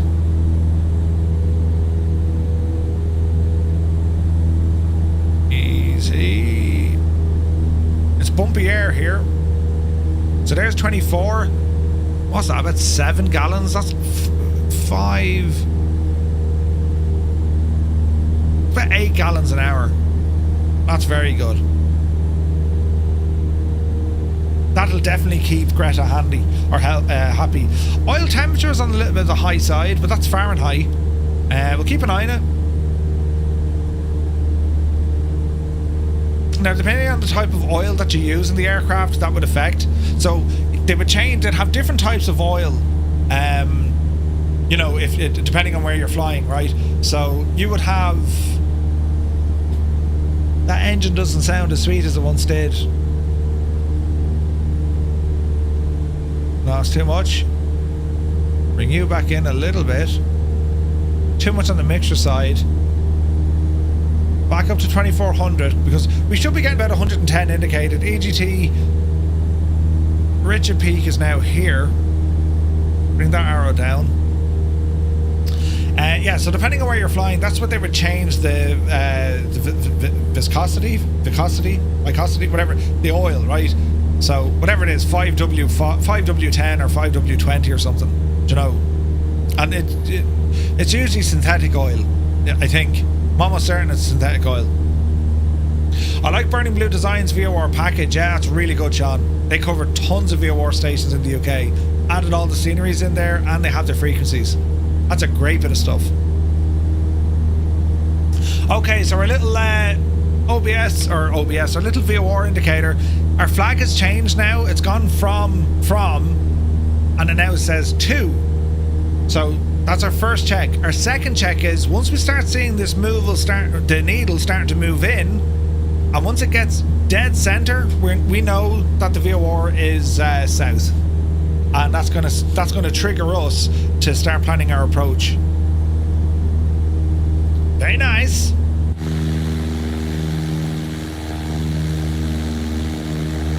What a day for flying, isn't it? Savage. Where is this now?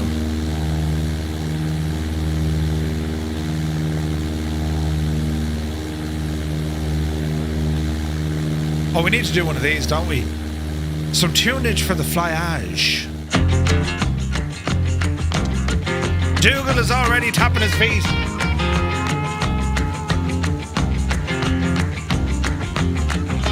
Slow down, mama. Hey, Velo, good to see you. Good Lord, Nashville, it ain't what it seems. Got nice clothes and nice shows. Hey, country girl, and you're dead. Man, give out. Good old tunes and homemade booze, but it always goes too far. Shoot him pool, crack a jack, take off now and don't look back. But hey, don't you wanna play?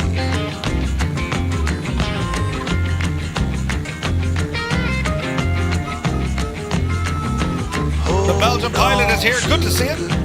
Why you look so sad? Come on now, mama. Ain't nothing here so bad. You got fast cars, movie stars, party on down the street. With Mary Jane, good cocaine, plenty down there to eat. You can double down, throw some dice, you can take off now. Don't think twice, but hey, don't you wanna play? Zybok Dog calling from Denmark. Hello from Tipperary, Zybok. Hope you're well. Baby, come on.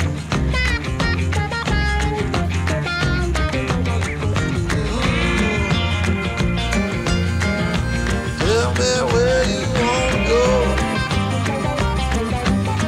But baby, I don't work down there anymore.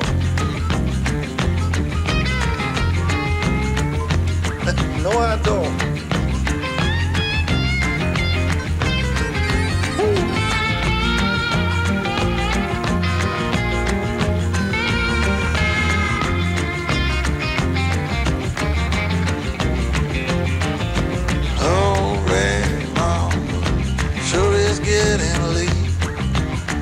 Come on now, mama, don't you hesitate. Grab my hand, well we land. I got the champagne.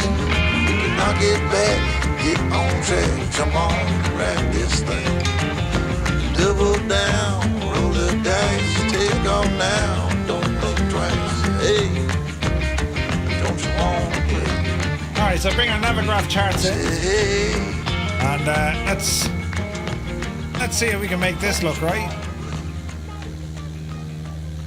Or something like that, so we can actually see what we're doing, right? Now we're looking fairly decent now, lads. Hey, Captain Gaiman, good to see you, man. So as we're flying along here, what we can see, right? We can see where our tracking is, right? We can see that we have the Athens VOR over here on our left-hand side. And as we're moving up, well, this is where we're going to be landing. All right. So let's just double check some information about where we're landing. So let's bring up the airport again, right? Let's bring up the runways. So 2, 4, or 6. We have 2, 4 up here, right? So that's fairly straightforward. It's going to be a right turn, and that town of Cornelia, that's our main visual reference point. If we look at some of the charts, there is an RNAV there, but we're flying this one visually. We can look at the airport information. What else do we have here? Taxiway Alpha between Delta and Charlie are closed to aircraft wingspans greater than 80 feet. Deer and wildlife on or in the vicinity of the airport. Runway 24, calm wind runway. So that's the way we're coming in. So looking at the airport chart up here, right, we can see, looking at the chart, but we know straight away, see this guy here? We know that's the location of the weather sock, right? I don't think we have pappies. No pappies that I can see. We've threshold markers here. And then we can see the taxiway between Delta and Charlie. So here's Delta and Charlie. What does it mean by that now? Taxiway Alpha between Delta and Charlie. So this point here and here, it's closed to aircraft with big wingspans over 80 feet. And the reason for that, lads, well, look how close the taxiway goes to the hangars. Yeah? So we'll need to watch that. Now, we're not going to get off the road at Charlie. It'll probably, well, we might. But realistically, we're going to get down here. Right? So, we just need to be careful. Don't ramble up this way because, well, we're okay in a Cessna. But anything bigger, we're shagged, right? So, that's okay.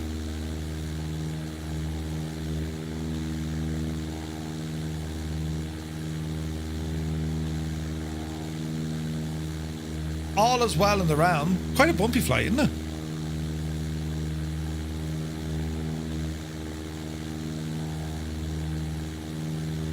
Wonder, is there a way, like, if I press a button, Navigraph will always appear there? That'd be fierce handy, wouldn't it? 98 Vulcan, 14 months, man. Thank you very, very much indeed. Good to see you, man. Happy afternoon to you. Happy Sunday.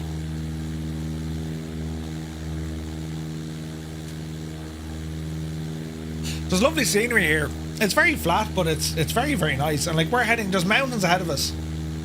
Is it the Appalachian way? Appalachian? Isn't that up the road? 3 streams in a row. Thank you very much, Zybok. Alright. Let's jump back in here. So, just under 330. See the way there's a little bit of a drift again?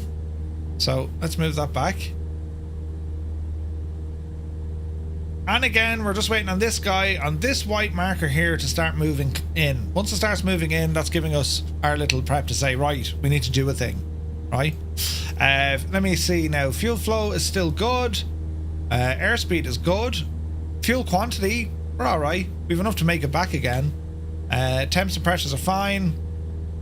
Everything's looking fine. What we might do, we might choose another airport along the way to bring us back down to Augusta. So there's Athens, right? We did a quick stop in Kitty. I think on our way back we might do a touch and go over here. Look, Elbert County, right? And that's on the way home, and that'll get us back into Augusta. I think that'll be a nice flight. So it's a nice kind of a Sunday cruise, you know? Being bounced around in your 185s, says Colin. Yeah, it is bouncy out there, man. And I've the turbulence and stuff turned down, so like this is the plane reacting, which is, it's great to see. Great to see. So far so good.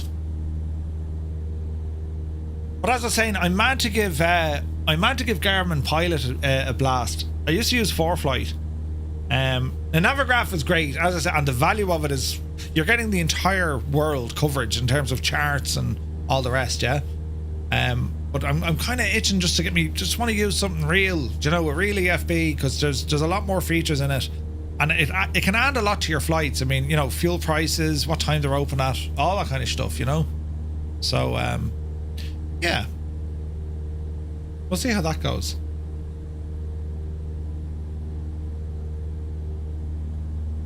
The old XM radio. We need one of them. Right? If there was such a thing. And this is without any sort of ATC coverage. We're just flying this. But we will add ATC on some of these flights over the coming weeks. Busy schedule next week, by the way. A brand new Monday night series starting tomorrow. Flying in the Albatross, the G111 variant. Tuesday we're in America for American Truck Sim. American Truck Sim. Wednesday with the news, we're checking out the CSS 737 Classic, also the T7A Red Hawk. Thursday, we have our VATSIM flight from Keflavik down to Ronaldsway, which is below on the Isle of Man. And then on Friday, we have our D-Day commemorative flight. I'm going to be doing that in 2020 only because we have Jeppesen scenery. And I know he's busy. I didn't want to say, Jeff, could you fix this for, 24? Right? So it'll be DC-3s or C-47s in flights of 2020 this coming Friday night. Which would be grand, lads.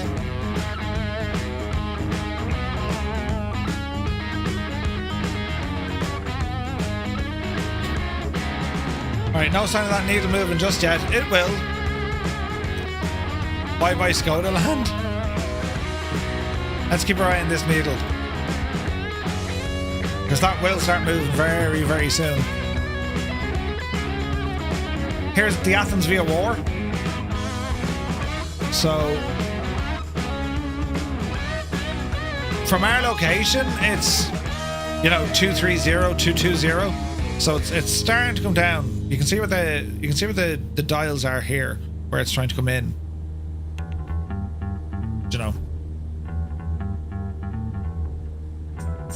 But I would love, Jesus, look at the it's bumpy, man. Bit of cloud ahead of us. Here's Colonel Fork in the Hunter. Looking good, Colonel Fork.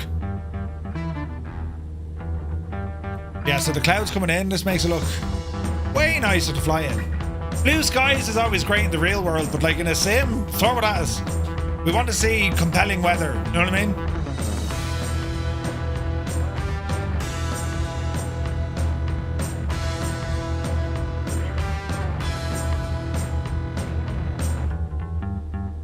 Message.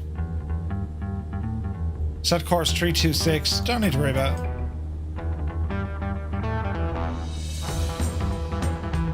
Keep an eye on that needle. Going to buzz the airstrip below. Nice. It's starting to move.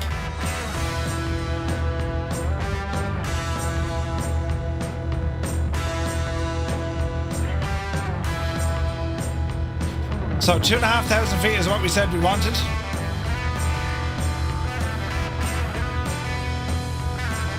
Let's go ahead and arm that.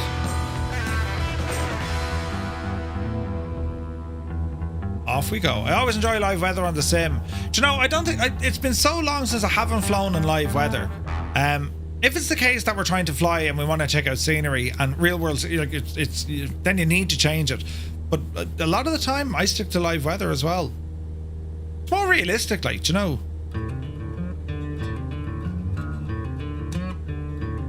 Alright, needle coming in. Once it's bang on in the center, we'll start our descent. We're going to head down to 2,500 feet.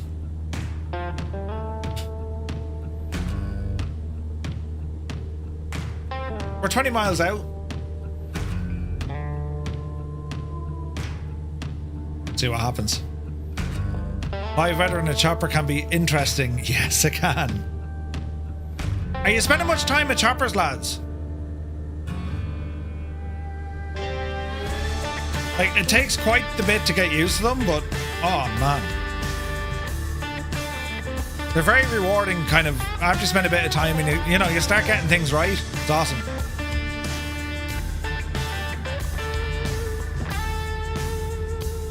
You just bought the 145 a few hours ago. Great chopper, and very customizable in terms of the flight model on it. Yeah, that's pretty good, Malky. Still love the Alouette. Huey's great as well. All right, this is looking good. I love it when a plan comes together. Beautiful scenery. There's a Wild Muse fan over there. Heisenberg is with us. Falconer loves flying the choppers. Yeah, man. Maybe we got a racetrack over there.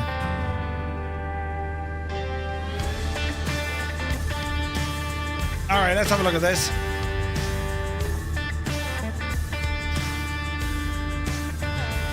So we're now directly north of Athens. I would love to the S92. It's on the way. Took the 145 above the clouds. Ooh, nice. Wish the 145 was available for Xbox. Yeah. Got the count 125. Yeah, it's nicer, I think. Right. That's looking pretty good to me, lads. What do you reckon? Let us start a descent. Altitude 500 feet a minute. Down we go. Ooh, it's bumpy. Let's pull back a little bit of power. Again, we're looking for the town of Cornelia. That's a visual reference point out the window ahead of us. I think I can kind of see it. Bit of clouds coming in here with the mountains as well. Just as well we are descending. I mean, flying in VF4, we need to maintain minimum distance from those clouds. Do you know?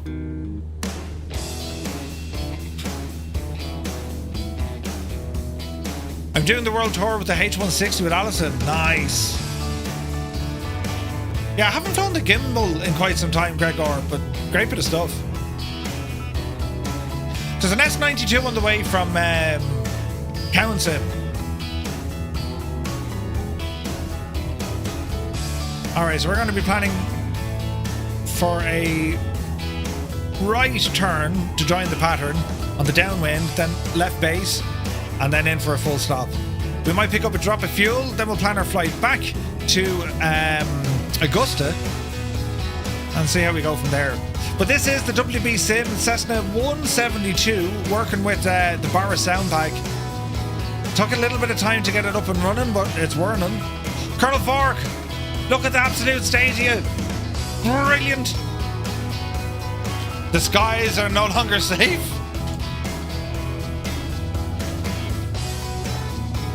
Yeah, so the runway we're going to land for, let me see, we can actually put this in.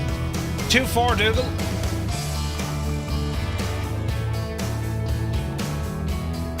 So let's look for kind of visual reference points. We got some Currahee Mountain. We know that area. Currahee! And you have Toccoa up here as well. So we're going to use the Currahee Mountain as our waypoint.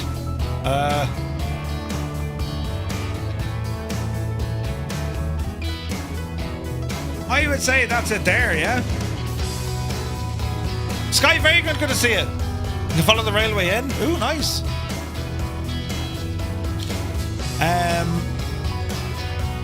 When did Count announce it? A little while ago. Can you post the steps you follow to get the 172 to work? Yeah. Man, it's bouncy.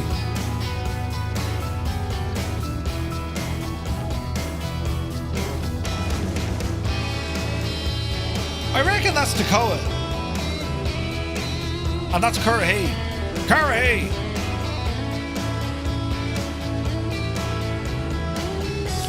Three miles up, 3 miles down.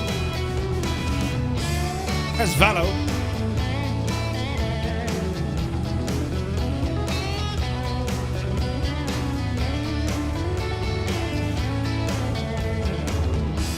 We're looking good. Outside air temperature 18 degrees here.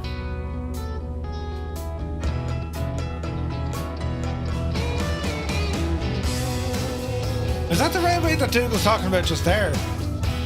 That's a railway, isn't it? Good call, Dougal. Let's go right turn. Let's follow that railway. Oh, those power lines. Never mind. So we're gonna follow these power lines up by Currahee, and then we'll left turn in over Cornelia. There we go. So we can follow the power lines up. See the power line? See the gap? See that straight line going up there? That's this part here on the map.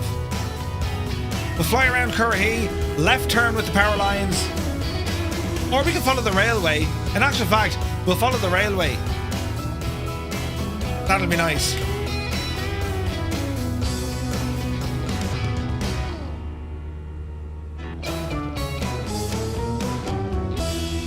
All right. Ah, yes. Now, all appears to be good.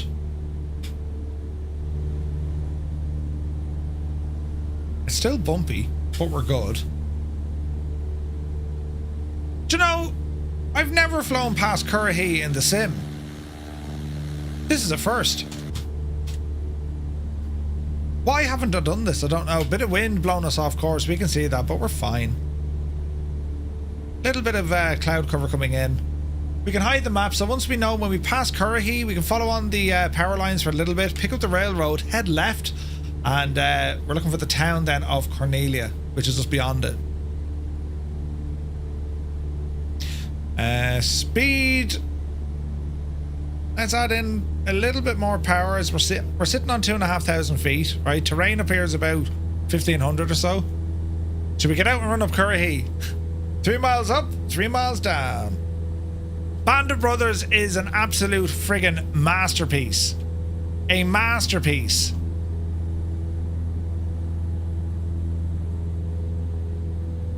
It is the best World War II thing ever on TV or movie or otherwise. It's an absolute masterpiece. Right, small little adjustment there. Temps and pressure is still good. Fuel, yeah, we might get a shot of fuel when we get in here. EGT, considerably hotter now.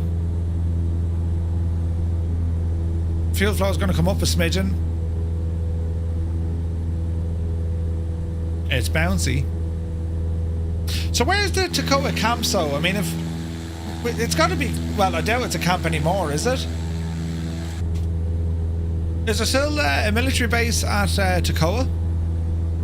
Need to watch it again. It's been a few years. Yeah. Am I using on air? Negative, Kodiak. Probably watched Band of Brothers a million times. Energizer, it's so good. Happy Sunday, mate. Hope you're well. What I'm looking at now, we're looking at kind of a new feature, if you like, for Firefly Air.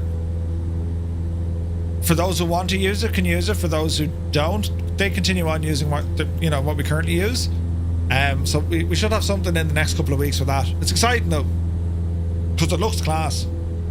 Pardon me. The book and the series was amazing. Yeah, Mrs. Two-Tone read she read the books and she watched the series. Like, oh Jesus! Do you know what we watched last night and we were up late watching it? It's on Netflix. It's called Adolescence. Like, oh man. Forget your horrors. Forget, that thing. That'll rock you. Shake you to your core. The acting in it is absolutely superb. But bloody hell, it was terrifying. That's so 2 months ago. Gibbo, I only get a... Come here, though, right? You watched it. Were you sitting on the couch as well going, Jesus, right? Yeah, very hard to watch. Yeah. Oh, man alive. It's just... Currahee! That's fantastic. Hang on a second.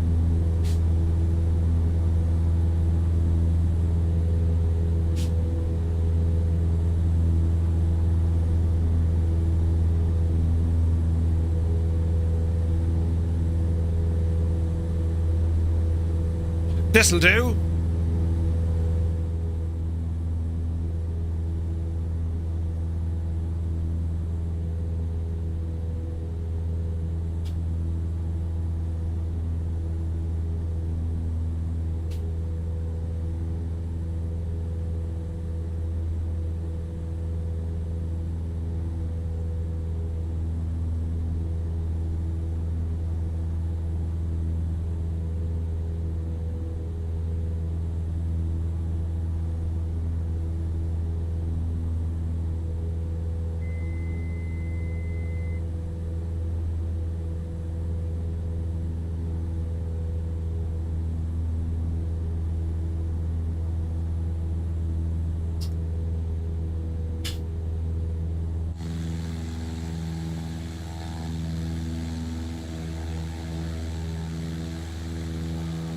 Welcome to Currahee.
Ah, man, isn't it brilliant?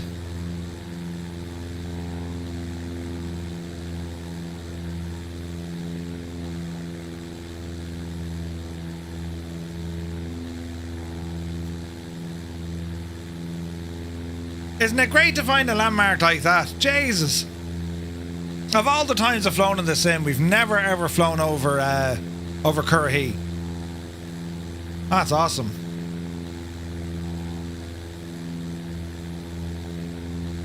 Anyway, Gibbo was saying that pressing buttons over here, Murph, you muppet. I know. It was outstanding. Went to watch Mission Impossible last night. It felt like it would never end. Come here now. Is he good in it though, old Tom? Like some of the stunts he does, isn't it absolutely incredible? Do you know? Brian Crawley, good to see you, man. I was stationed at McCord Air Force Base near Tacoma. Oh, nice, UTV. Yeah, adolescence, yeah. Gripping. Doing well, says Energizer. It's been raining all day, looking dreadful. It's a bit like Wales, actually. We flew over Currahee with Colonel Fork. I don't think did I not fly that? I don't think I've ever flown over that. I could be, it's hard to call. There's the railway. It's hard to call, lads. Tom S94, good to see you. Alright, so we follow in this railroad, which is down here on our left side, right? And we follow this all the way, and that'll lead us into Cornelia. And then we're going in for a landing. Just completed a A350 flight from Dubai to Istanbul. Oh, nice. Nice flight view, all the drop point for the 101st. We're doing that on Friday night, Death's Angel. So we're following Mission Albany. That was for the 101st Airborne. And the 82nd flew... Oh, Jesus, what was the name of it?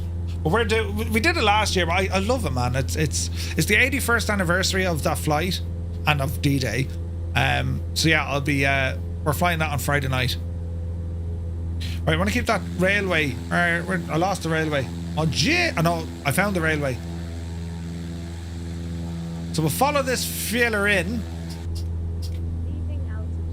Leaving altitude, that's okay. We're kind of hovering between both. So let's have a look. So we're going to follow in. You can see there on the right hand side. We're following on this railway here, look. See it there?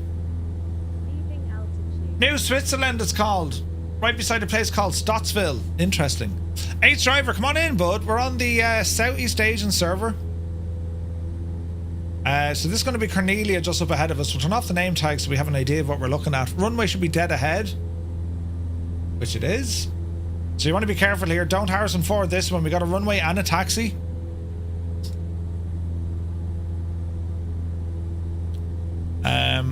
Did Muse fan make a terrible mess? Muse fan, the sim is making a proper out of you. Brilliant. This is a really nice area, isn't it? It's a beautiful place to go flying. But Mount Currahee, it's awesome. Hey, Tail Rotor, good to see you, man. We're doing well.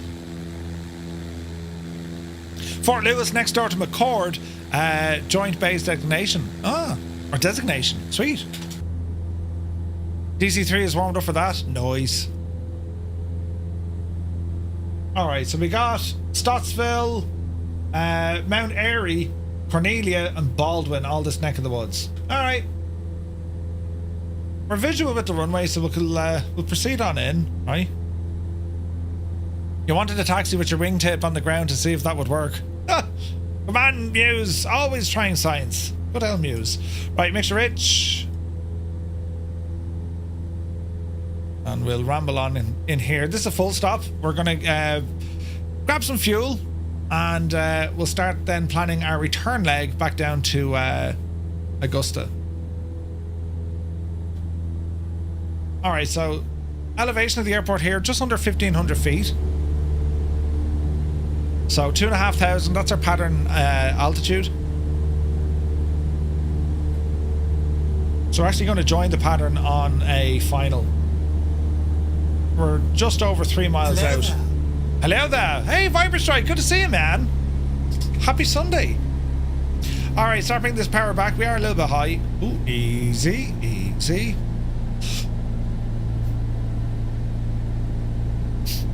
Alrighty. Check your message.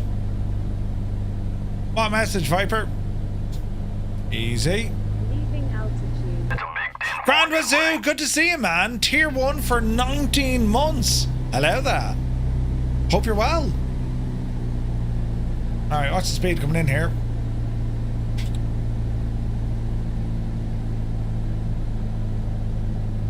I didn't see your message, Viper. Alright, speed 80. And just remember then, where we exit the runway, you can actually see it from here where the buildings, the hangars, are so close to that taxiway. Just got back from the hotel. Busy day visiting Windsor Castle and a tour of Stamford Bridge. Oh, nice, man. Did you get a jersey? To be fair, aren't they giving those away at traffic lights? Where's Cyrus when you need him? Right, easy now, Murph.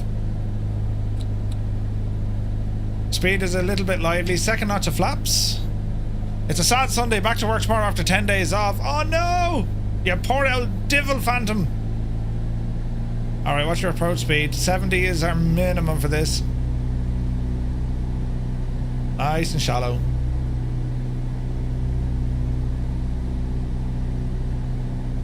Easy. Coach is having all the fun. Okay, now you'll actually hear the air change underneath the aircraft when we get lower.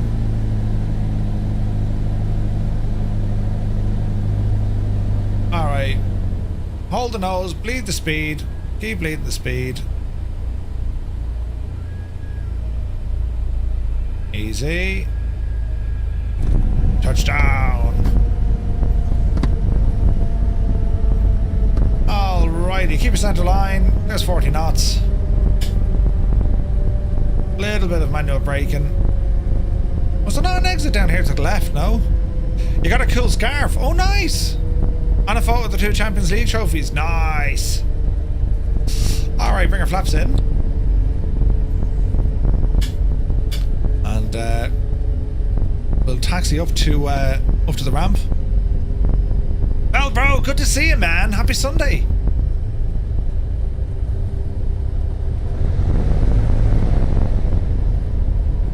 I think we can jump off here at the end. Yeah. Looking good, Colonel Fork. The man has skills to pilot the Hunter. Don't shoot me. If you shoot me on your screen, I'm not impressed. Max Stallion, welcome in. Happy Sunday, man. Alright, left turn here. Jeez, the sounds of this WB-SIM is fantastic.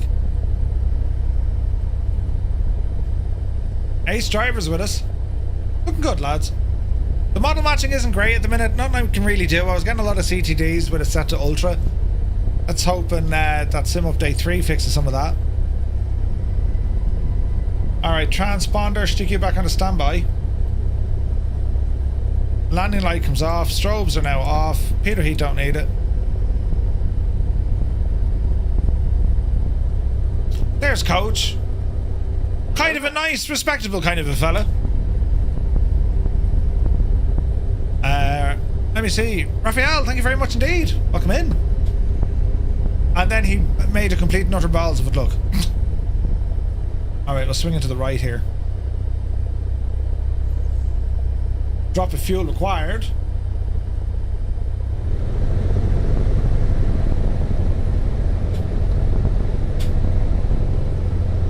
We have everything. We have our papers, Colonel Fork. Everything is in order.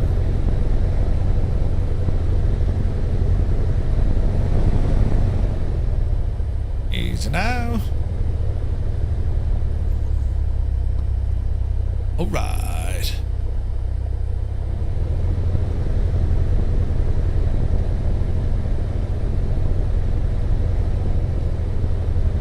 And we'll hold station here. Okay, park and brake. Park and brake on. Looking good here, looking good there. Transponder off. All this is off. Avionics coming off. Hold the mixture. Mags, taxi. lights, beacon, battery. All right, avionics take a little moment to cool down. Engine health is good. Nice to see. We'll chalk it up. We'll put the pitot covers on. We don't need to tie down or go with the cowl plugs. And it's from here, lads, we're going to take on a shot of fuel, right? And we'll start reviewing our flight. So let's see. Let's go to the aircraft, flight performance, fuel. And let me see. We got... and we'll top it up here. We'll go 90%. Load it into the aircraft. We're full of fuel. And it's not a new 172. It's actually an old one. But it's a great one. It's the WB-SIM one. Right, we'll put in a new flight. Let me see here now. So we're at KAJR. We want to go down to CAGS. Unload. Let's go to new flight. So KAJR, right? And we were thinking an airport along the way, Alberton. So that's KEBA and then KAGS. All right, that's what our flight looks like. So we're going to fly from Habersham County, just south of Toccoa. Then we're going to come down. Beside, you have this Canon Franklin Hart Airport. We're actually going to be doing a stop, well, a touch and go at the Albert County Pats Field. Kilo Echo Bravo Alpha. And from there, we head back down all the way into Augusta, which is here, Augusta Regional at Bushfield. All right, so that's what our flight plan looks like. Let me go ahead and copy this and we'll update our route. All right, so it's going to be KAJR, KEBA, KAGS. All right, and, just give me a second, we update the bot. The $100 hamburger, because it costs us $100 to fly there. All right, let's pop those in, and they look good. They look good. Okay, so Navigraph is good. That's good. All right, so I'm happy enough with that. So let's have a quick look at Keba. This one here, Keba. So let's go KEBA, right? Alberton. Let's go ahead and open the airport. And let's have a look at it here. So, general, Albert County, 5,000 feet longest runway, elevation of the field 615 feet. What's the weather doing down there? Much the same. Winds 260 at 6, good visibility, no clouds, and it's 25 degrees. Nice. The highwayman, good to see it. All right, let's have a look at the old runways here. So, okay, let's look at the airport information. Deer on and in the vicinity of the airport. All right. Any obstacles we need to worry about? There's trees on runway 11 and yeah, there's trees all around it. All right. Runways, we're going to go for a 29er. So as we fly down to the airport, we're going to line up for runway 29. So, well, this is going to be easy, isn't it? See this Calhoun Falls? That's our visual reference point. All right. So, and there's a power plant down here as well, or some sort of factory. We also have a bridge here. Yeah. And of course we have this big lake, the Richard Russell Lake. So we got loads of visual reference points here. So as we're flying down, we're going to pass the Hartwell Lake, yeah, that's the first lake we're going to see off in the distance. Then as we edge a little bit closer to Middleton, well, we're going to see another lake in there. All right, all the while we can still tune into the Athens VOR, yeah. So again, we can set up a bit of a heading for this one. We're going to be flying toward the VOR on an inbound radial. So let me see. We want to be going kind of this direction. 215, maybe. And from our location over here, that's going to be inbound on the 272625. So at the 250 radial, when we trigger it at Hannah Creek, that's what this area is called, Hannah Creek. That's where we know we're going to start dropping. All right. So that looks good to me. Put you back up there where you should be. Senko. All right, so let's go ahead and get our air. Is that a, like, that's a troll, is it? No, that's pilot 25. What are you flying? Ah, model matching, ladies and gentlemen. Isn't it absolutely fantastic? Anyway, let's go and get ourselves up and running. Right, this office one. Right, plane. Remove the chocks, remove the pitot, and everything else here is looking good. We're still parked. Turn our battery on. Alternator can come on with that. Beacon light, nav lights. We'll put our mixture in. Everything's still going to be warm here. Engine temperature is grand. Fuel is reading full. And we're looking good. Super duper. Fuel pump. Positive pressure on our fuel. That looks good. Mags, right, left, both. Sim Pilot, good to see you, buddy. Hope you're well. All right, we'll go for start now. Clear prop. And let's go.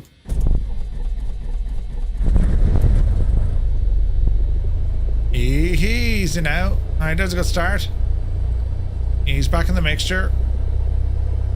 And we'll go ahead and get avionics plus 1 and 2 turned on. Sunjammer, welcome in. Alrighty. Taxi lights come on. We'll be using those down in a moment. And from here, we can start putting in a new flight plan. What are we? 1024. Can we change that, I wonder? 1014. 1014 is good. Transponder standby 1200. Go through the test. All is looking good. And we'll turn it on. And we'll okay these guys. We still have our VOR tuned in. That's what we want. Vac is working. Suction's doing suction things. Oil pressure is a little bit low. See that? Oil temperature's good. What's our RPM at? 1,000. It's quite low. All right, let us go in here and start tidying things up, shall we? Flight plan. Let's go menu. Delete the flight plan. Enter, enter. And we'll start putting in a new one. So we are on the facility of KAJR.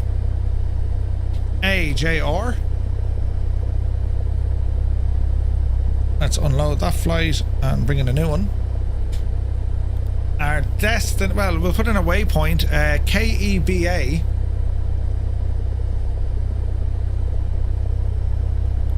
And our final stop is going to be down at KAGS.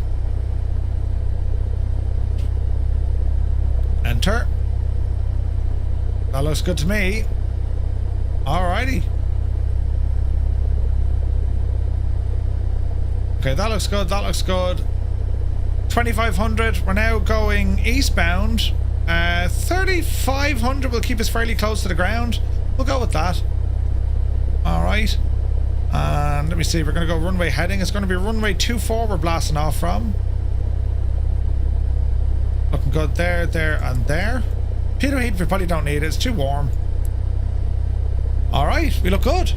Why does it have a dual GPS? Redundancies or other nav reasons? Yeah. Like, when I say most, some pilots wouldn't bother with that.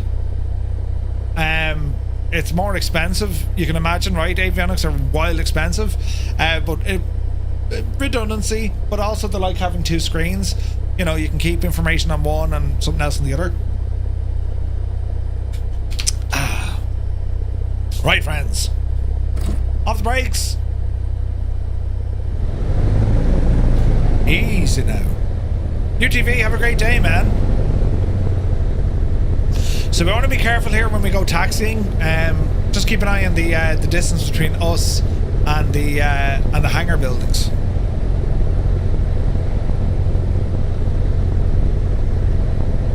Dee.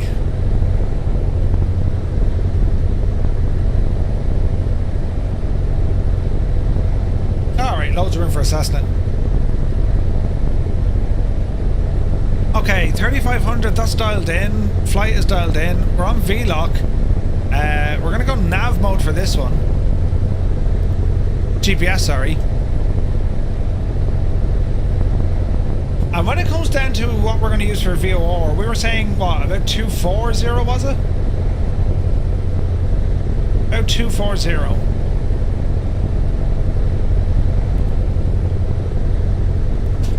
Once we get high enough, we'll start picking that up.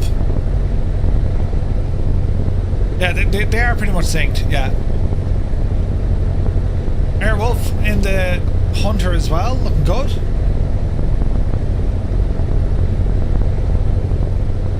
Alright, let's hide all this. Back up here. We probably don't need the full extent of the runway. So we'll jump on here at Charlie. So landing lights coming on, strobes coming on, altitude reporting.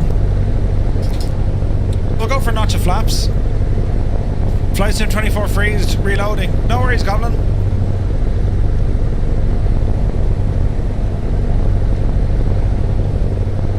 Right, we're going to treat this as a short field takeoff.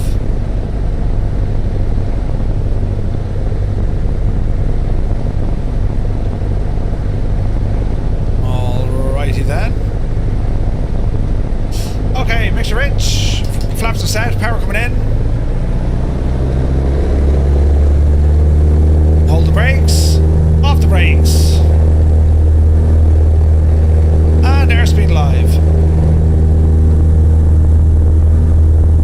Man, the sounds of this are brilliant. Hey, nice Comanche. There's 55. Oopsie daisy. And we're flying. Got a pause array. And indicating. We'll pitch for about 74 knots. Little bit of wind. Little bit of weather coming in. Look at this.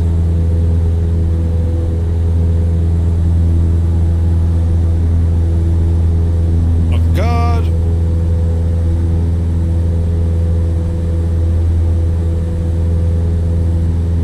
Alright, flaps in. Let's watch our owl pitch there. Little bit of trim to help us along. Wind is throwing us off ever so slightly. That has to be Mrs. TBHI. It is. Upside down flying. Easy, easy.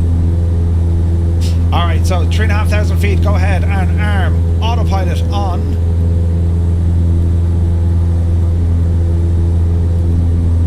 Let's climb out at 700 feet a minute.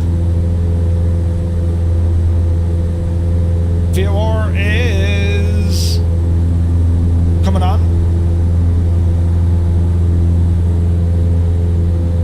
Now, what were we saying? 1169 or 5, wasn't it?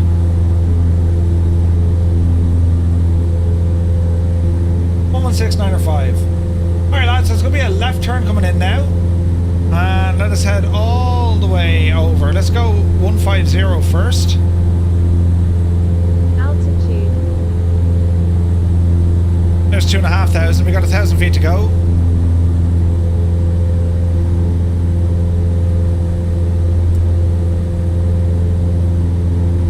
Looking good. Hollingsworth is this area. Very pretty up here, isn't it? Hey, Mud Dog, good to see you, buddy. Happy Sunday. Alright, so there goes the airport. And we'll tighten up our turn here now. So let's get ourselves on track here. So let's go left 120 degrees. We've got 500 feet to go.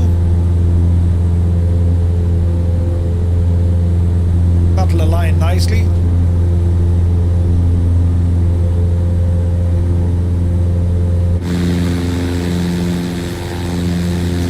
Airwolf and Colonel Fork at the choppers. Get to the chopper. Jesus, look at that distribution centre, look.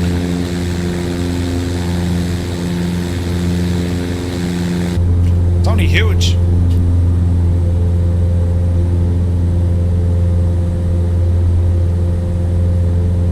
Alright, keep our power setting for the moment. And let's see if this levels off at 3,500. Yeah. Alright, we're looking good.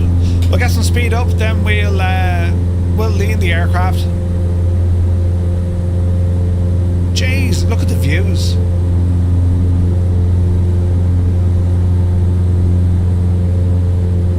Alright, speed 110 is going to be good. Let's bring that power back now.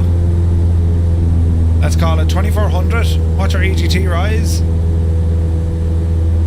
About there.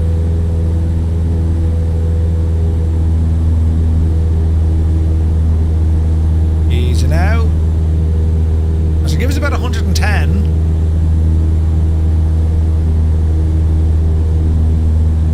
Looking good.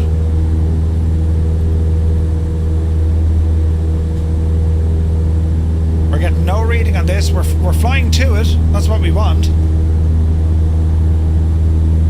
I will jump over to nav mode then in a moment. Director Sim, good to see you, man. Tarnish Moss Man, welcome aboard. Happy Sunday, buddy. Always one, Tarnish.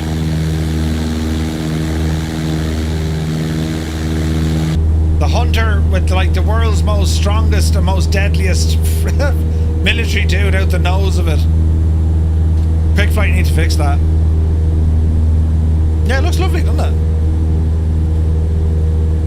Alright, we'll fly until we intercept, then we'll go on nav mode. Well, we don't actually need nav mode. Or GPS mode, sorry. We'll keep it as it is.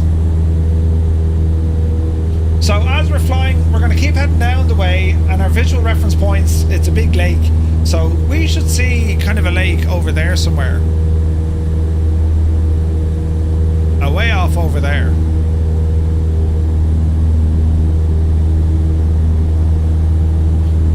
Engine fuel flow, a little bit high actually.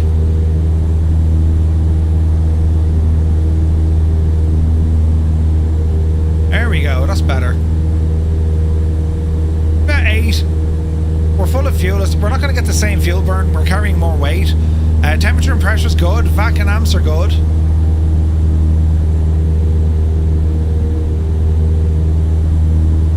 Alright, we're good. 12 and 12, that's all synced. So it's going to be a right turn coming in shortly. We'll get onto this magenta line first and see how we go, right?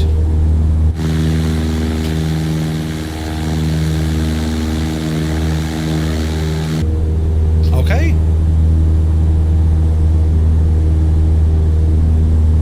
Double churches. Double churches?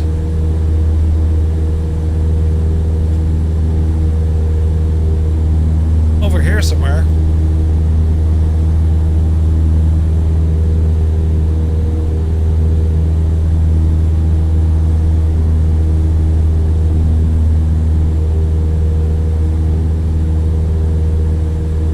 Little lake up there, we can see that.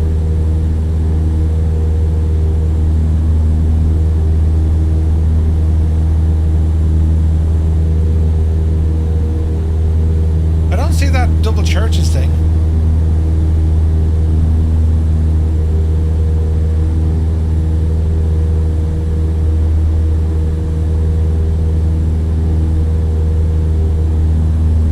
Okay, let's see what happens. He must be one of those wing walkers, right? Yeah, it needs a fix, doesn't it? Crooked Major, good to see you. Nice airplane, does it have wear and tear? Yeah, but there's engine damage modelled. Sorry, Duke. Yeah, no, I'm keeping it there for a minute. I just want to make sure we intercept this.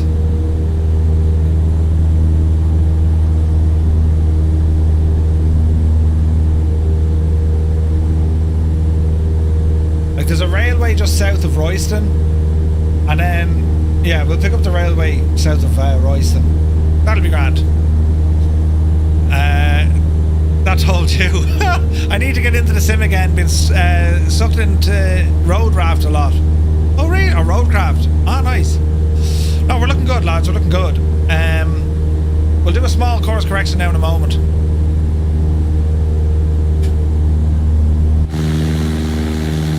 You're looking absolutely gorgeous, lads. There's 2 good miles up there. Mrs. GPHI, Airwolf is over there. Colonel Fork is below us. Looking good, man. Looking good. Okay, we'll turn heading now shortly. Now I wonder, should it be 240 or 06? Am I doing that right?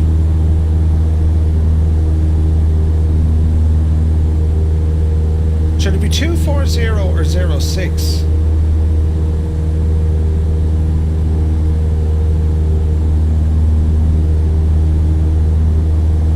No, it's 240 we want.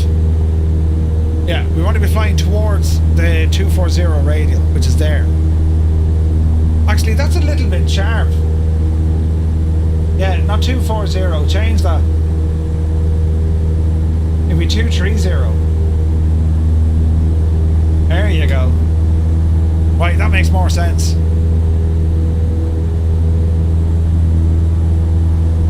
Alright, once this magenta line, we're going to do a very small right turn, just to keep everything where we want. Fuel flow, still a little bit high. We're slightly over 2400 though. And once, as I say, south of Royston we can see a railroad here as well, so we'd be grand. So yeah, the WB-SIM, it does work. It needs a bit of configuration though. You need to bring over the 2020 Cessna 172 Classic into your sim. There's a patch file you need to grab from it used to be the developer's Discord, but the file lives on in Google Drive. So yeah, it's all as well.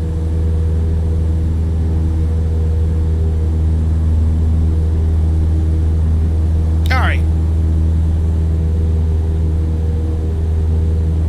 Small bit of wind throwing us off. Could be worse. When things are bad, could always be worse.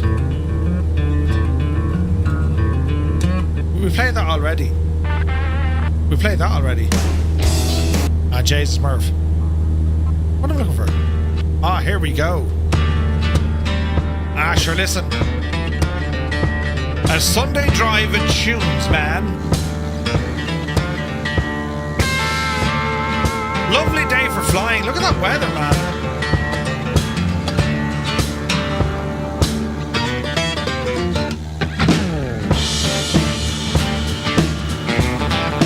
I was trying to see who was flying beside me. There you go. It's an EI Muse, ladies and gentlemen.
Is 100%.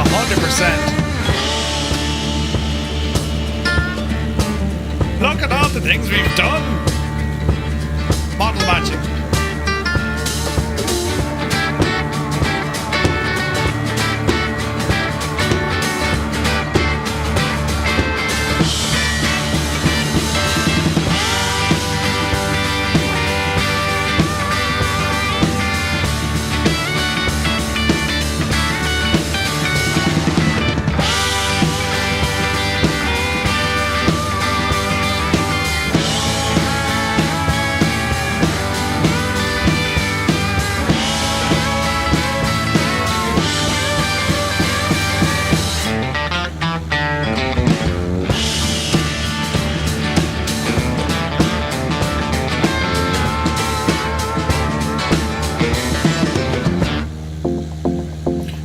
'Tis only gorgeous, isn't it?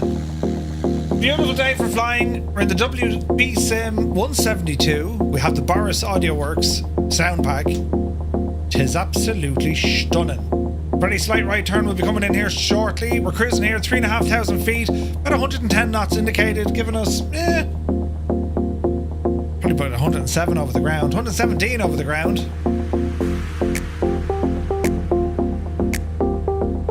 There's Royston.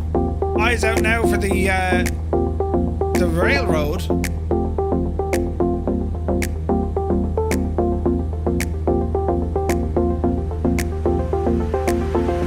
See you soon.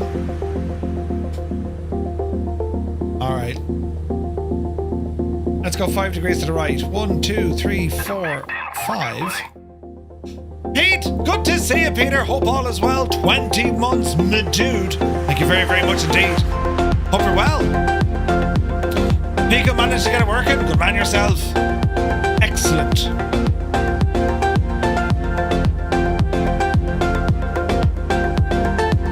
Message 130. We'll do that in a moment. Just let us get a little bit closer. And as I say, we're going to be following the railroad from Royston. It's down there somewhere.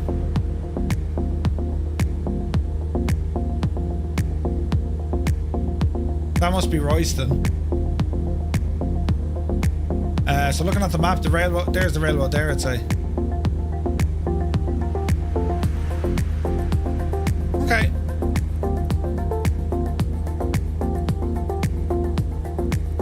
Beautiful. Absolutely beautiful. Okay, we're not fully on that line just yet.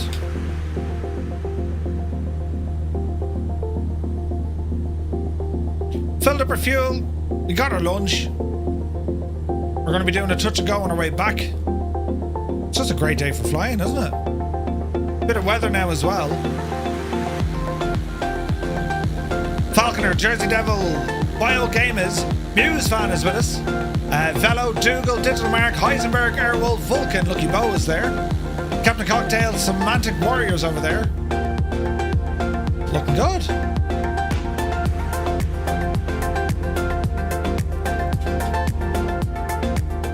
Sure, listen, isn't it only great that we have a bank holiday tomorrow? Brilliant. Thank you, Dougal. Yes, yes. The concentration levels. Move the camera now. Press the button now. Turn off the nameplates now. Jay, it's not our first rodeo, not our first barbecue. All right, let's go another 5 degrees.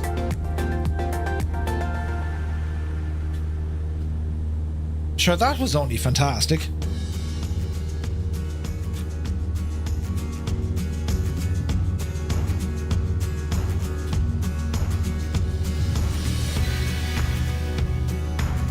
Alright.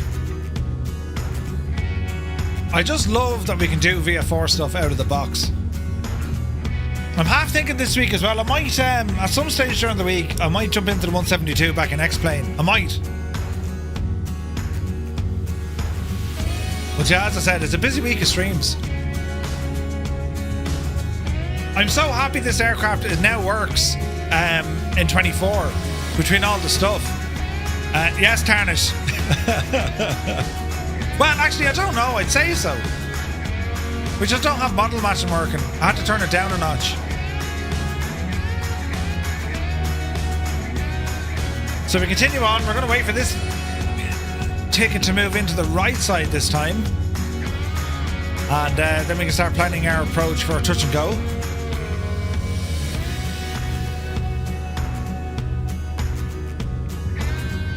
I don't know, Tarnish. Probably.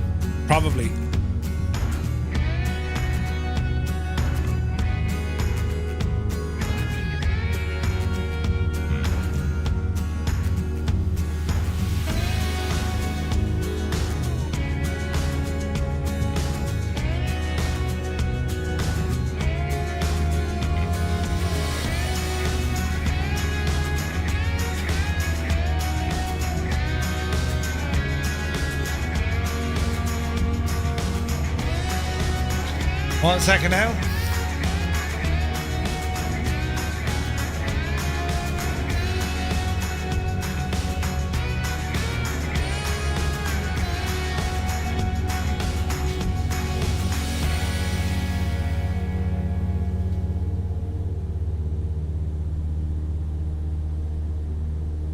I don't think it's an F-18. Our Muse fan says it is an F-18. I was just talking to Jepson there just for a D-Day flight. So some of the scenery works in 24, but I think there's an issue with the sounds. So I don't know. Would you guys prefer to use Flight Sim 24 for the D-Day flight? We can use Jepson scenery in it. We'll upload it there during the week just to make sure that we've, you know, the options for both, right? Okay. There's me needle, look. Be the Janie. 24. Sweet. Okay, so our needle coming in. This is going to show us that we're going to be doing a descent now, right? And it's going to be a left turn. And we're going to head for that lake. So we can see the lake over there. Right, there's a lake. So we're going to do a course change. We're going to head 090, and then we're going to fly over the lake, and then we'll be flying in. Sounds for Jefferson's scenery doesn't work. More immersive in 2020. Yeah, so the sounds aren't working in 24. I bought and removed 2020 yesterday. Oh, Jesus. There's a speed drop something fierce there. Did you see that? Alright, let's see what happens. So it's going to be a touch and go here. And we're going to use that lake as our visual reference point. Then we'll pick up the airport.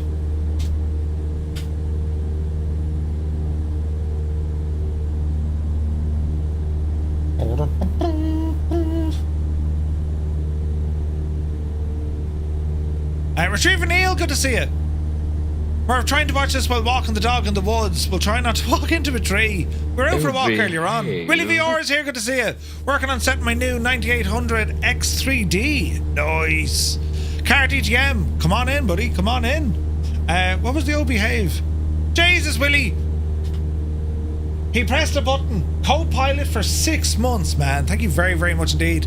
Hope you're well. Yeah, the hurricane, I have it in.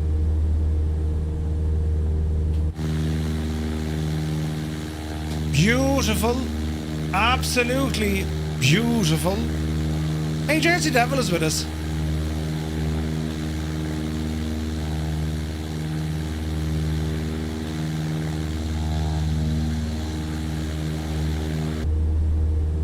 Alright, keep going. Yeah, we were out for a walk earlier on today. I don't know what it was, 4 miles or something. And it was beautiful at that time. And then it rained, although it's looking fierce sunny out there at the minute. 1st of June, what a start to the month. Jesus. When does summer actually start in Ireland? Is it the 1st of June? Officially summer? Officially. Who knows? Right, let's just check the old charts here. So we're looking for a golf course. So slight right hand. So just before we get to like the main body of this lake, there's going to be a golf course. And a substation. So the substation is... Where's that substation? Somewhere out there. We want to get to the golf course, right? So the golf course is... Well, we'll see that from the air. Right? When we get to the golf course, we'll turn due south, 180 degrees. We're going to pick up this railway and then ramble in, yeah?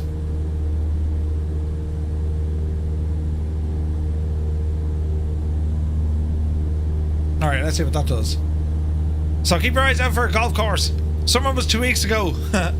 A great 4 days, in fairness. It was a great time of the year, our summertime, lasting 4 days. Alright, lads, keep your eyes out for an old golf course, hey?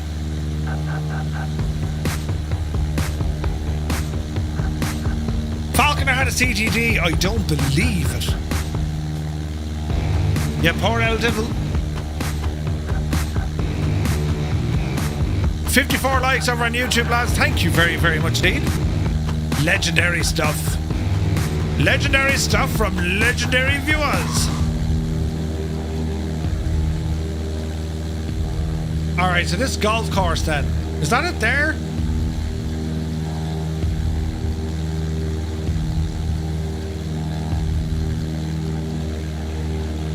No.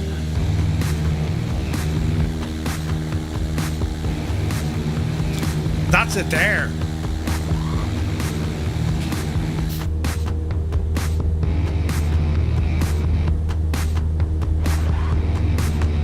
That looks terribly golf coursey.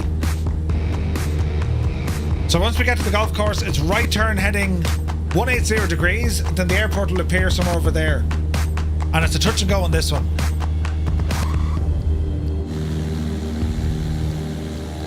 Keep our camera like that so we'll see it.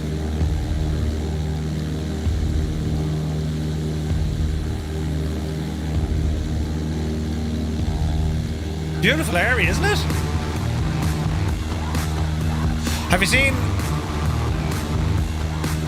Have you seen that the Ukrainians have been doing their own version of European Truck Sim? Eamon, good to see you. I haven't.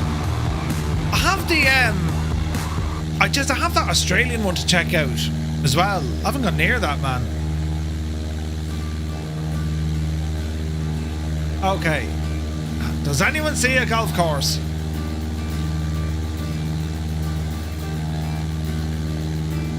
It's where the river tightens.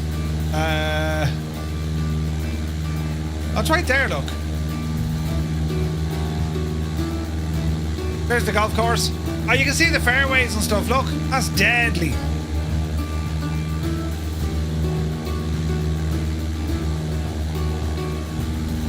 So there's our golf course just there. Once we overfly this, right turn 180, and then the runway will be coming in real soon. Say that's over there. Nice. Don't think the Skodas could survive Aussieland. Careful now with the stutters.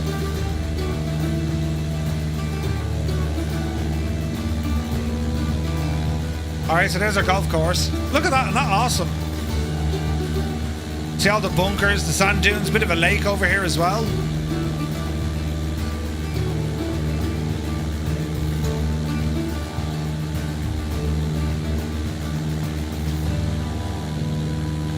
The stutters are real.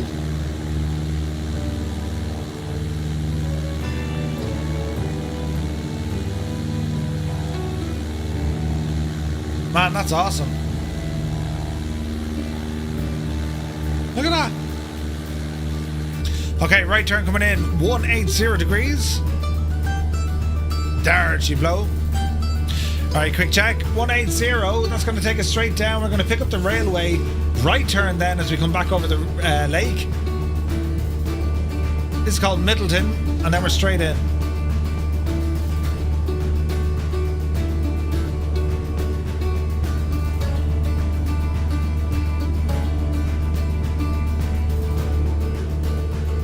I'd say that's us over there, look.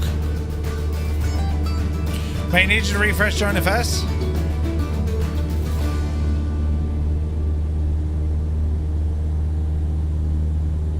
Oh, we got you connected. We'll jump on again. There she blows. Alright.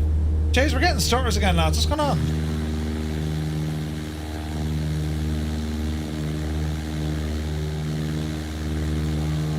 No idea. Alright, 3,500 feet. Let's go down to 2,000 feet. Arm that. We'll start dropping now. Call it 500 feet a minute. Bring some power back while we're doing it. So there's a railway we're going to look for. It's on the far side of this, isn't it? No, before we get to the water, there's a railroad down there we need to check out. There's a railroad. There's the railway bridge. And then there's a right turn to follow that in. Alright. Autopilot off. I was going to ask if you were experiencing stuttering. Yeah, we weren't earlier. Now we are. For whatever reason. Right, back in the power a little bit. Mixture in. And we're just going to hand fly this one.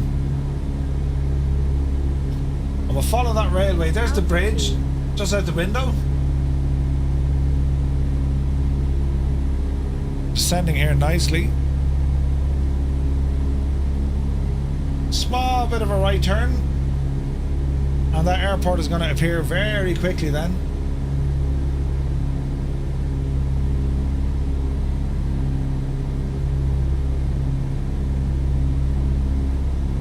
There it is.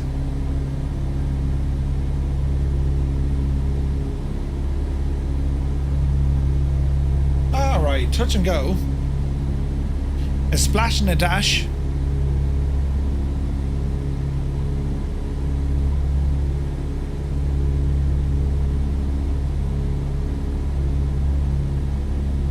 Good. Start easing some of that power out. Quite bumpy here still, isn't it?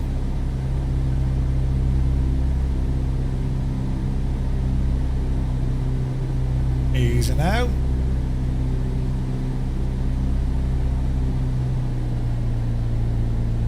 Alright, let's get rid of some of that speed here. There's 2,000 feet.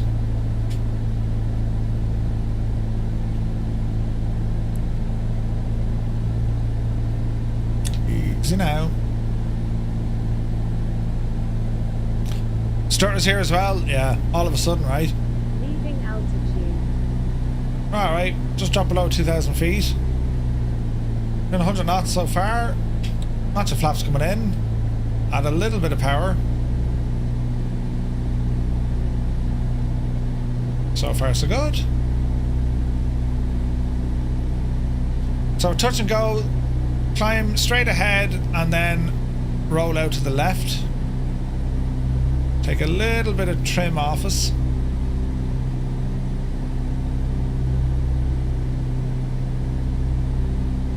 '98 Vulcan at a CTD, for God's sake. We had a horrendous night on Friday night. This is better, but like, there's still stutters there. Like, servers aren't great. Like, for our new series tomorrow night, lads, if there's any sort of stuttering, it's Join FS and probably Skynet. Because it's just not worth it. Like, if you can't fly in a group without, like, it's disaster, like, you know. Jesus, that looks lovely. Easy now. 80 knots. Looks like Skoda are making pretty good EV cars. I saw one earlier on, it looked terrible. Terrible, terrible. Busy road there to our left, look. I've just about got my new rig all working with Microsoft Flight Sim. I should be flying along pretty soon. I've just been too busy setting everything up. Oh, not at all, Eamon. Sayan, so it's a 2020 add-on, right? To make it work in Flight Sim 2024, you have to do a bit of jiggery pokery. You need to bring over the 2020 version of this aircraft. Then you put your WB-SIM into the community folder. Alright, we're looking good here. Second notch of flaps.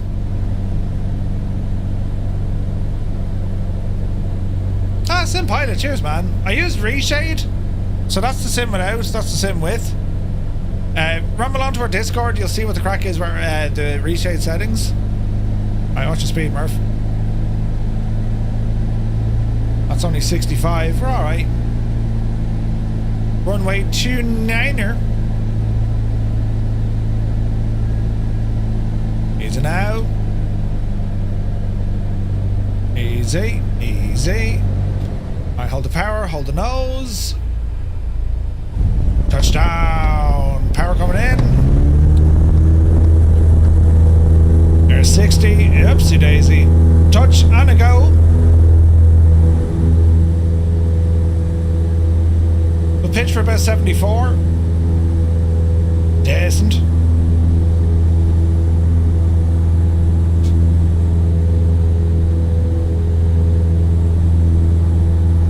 All right.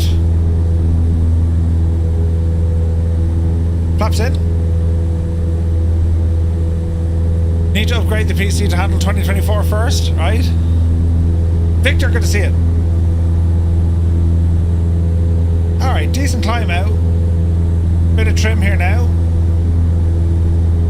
We're going to go back to 3,500 feet. Autopilot. Heading. Altitude will be armed. B speed 700. There we go, we're looking good. And we'll throw now left turn in here now in a moment. This here is called an angle of attack indicator, an AOA indicator. Alright lads, left turn all the way over 180 degrees. Alright. So, Augusta is now, sorry, Athens is now kind of beside us, that's fine. So Augusta, we can use Emory 385.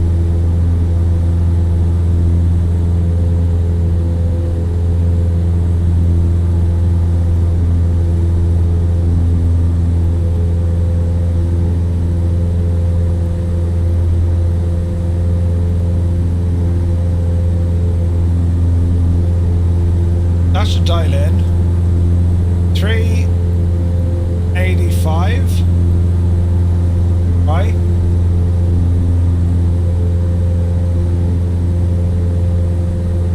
And we'll get that mileage now in a moment.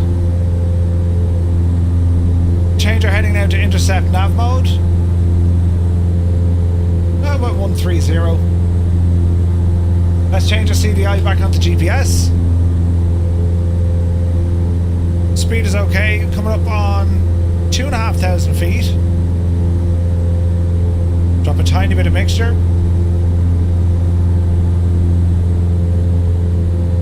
We'll fly the intercept and we will get the ADF up and running here shortly. This instrument here will spring into life once we're within range.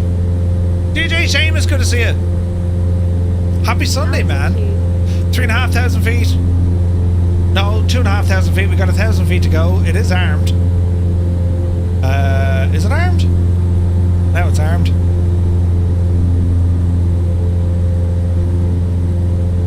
Alright, looking good. Temps and pressures. Yeah, we're okay. Still okay. EGT fuel flow. We're burning a lot of fuel, but we're trying to climb and maintain speed. The default airport's modded. They're all default. These are all default.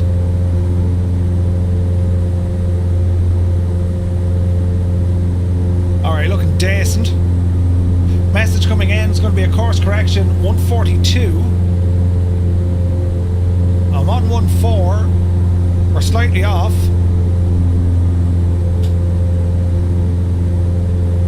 So we'll hold this until we pick up that magenta line. We can arm nav mode, I suppose. And as we intercept this magenta line, the nav mode takes over with our GPS and we go direct. We're no longer using VOR. ADF will spring to life in a moment, well, in a while. But we can use our GPS for this one. This should level us off now at 3,500 feet. We'll get our speed up and then we'll lean that mixture back once again. Is this the same Augusta where the golf tournament takes place? No idea. I've no idea, Velo. Alright, 3,500 feet. Nice. Outside air temperature is 16 degrees. Local time is coming up on 10 past 1 in the afternoon. Alright, let's drop our power back. Let's call it 2,400.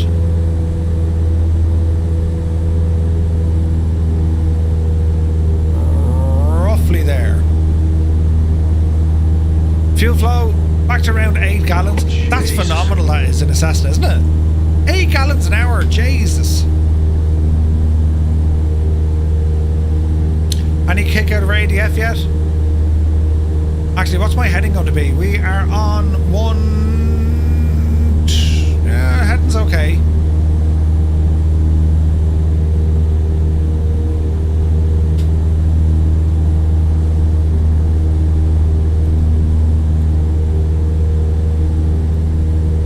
That's interesting.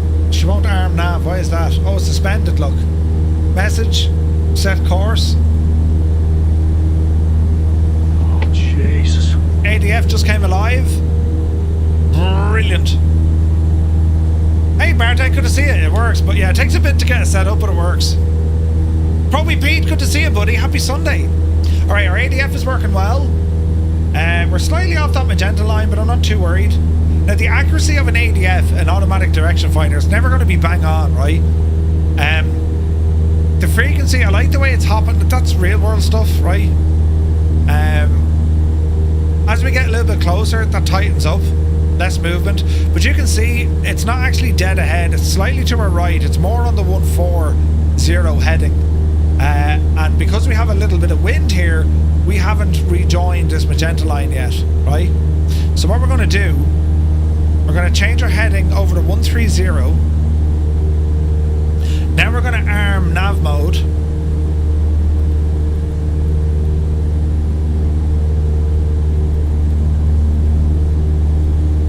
Why won't it give us nav mode?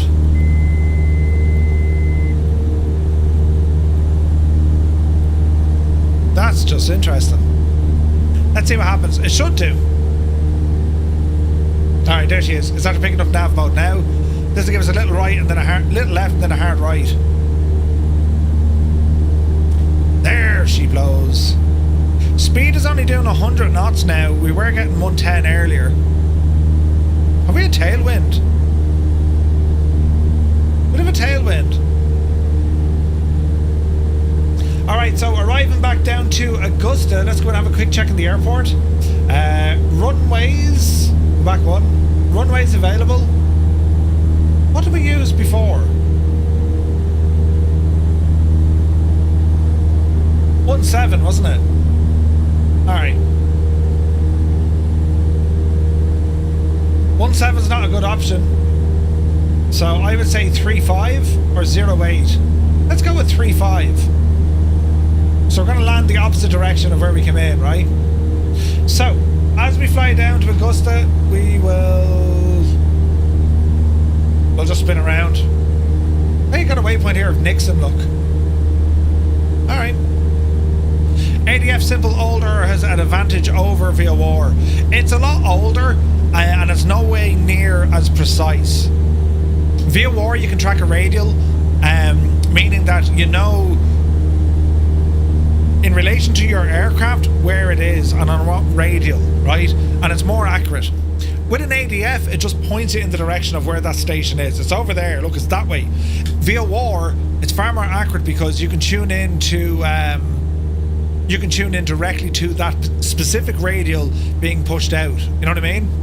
Ollie, good to see you. ADF is the Murph of navigation. Old and reliable. Brilliant. Yeah, thanks, Ollie. Yeah, we're in Greece tomorrow night. We're in Greece tomorrow night, a brand new adventure. Now, my RPM is down, that's why our speed is down. Back up there to 24, please. There you go. And fuel flow. Too much. There we go. Okay.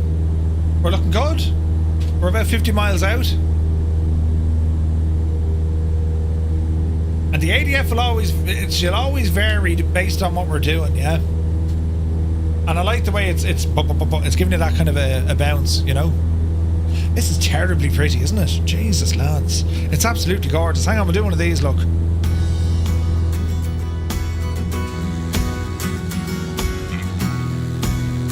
There's always one. Jesus. Mr. GBHI getting stutters, I don't believe you.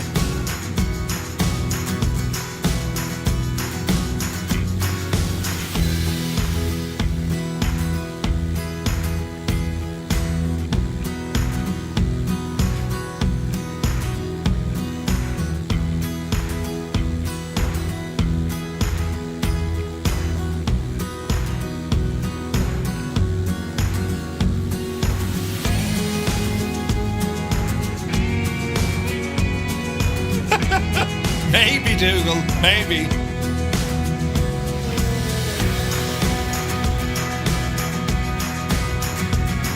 Well, bro, go enjoy it. Have a great day, dude.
So, 3,500. Let's just double check our barrow here is correct. Actually, do you know what? We need to get that from Navigraph. Let's have an old pop up here.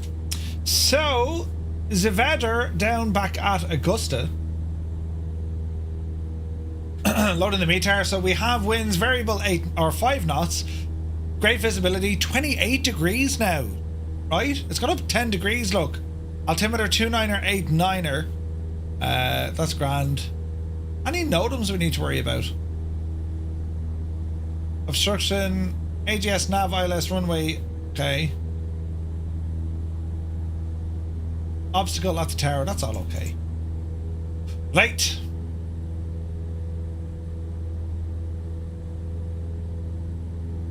So, Emory is the, or Amori, that's the ADF we're pointing at.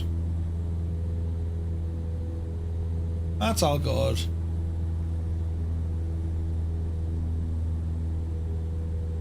Ground speed of about 120, 3,500 feet. So far so good. Excellent. Right, T's and P's all still looking good here. Fuel flow not too bad. Burning a nice shot of fuel, but that's realistic. Slightly over 2,400, getting about 110 indicated. All is well in the realm. Alright, so we got 2 hours now. Yes, that's accurate. So our Hobbs meter is working correctly. 2 hours of flight time logged in this machine. This is a great machine.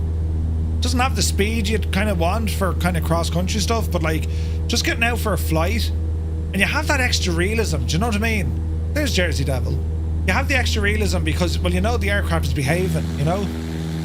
Visualize, you're looking well. Muse Fan is there. Lucky Bow is still with us. Car DTM is still there. Good, lads.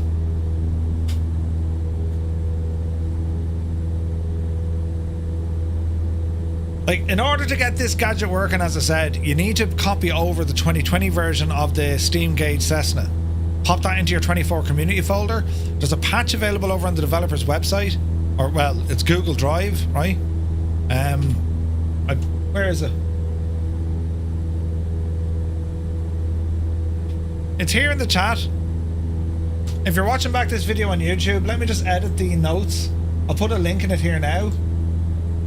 Link to patch file for WB-SIM C172 on MSFS 2024. I'll put that in the description below.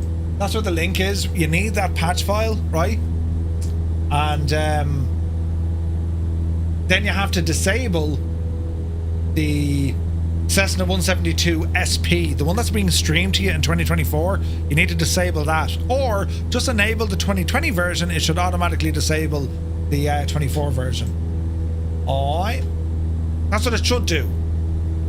But the best way to test it, go into the aircraft configurator, go into the liveries, and if you can't see like a rendered model of the airplane, it's not working yet. Keep messing with the, you know, activate, deactivate stuff from the marketplace inside your library. Keep messing around with that until you go into deliveries and you see a 3D model. Once you see the 3D model, it's working.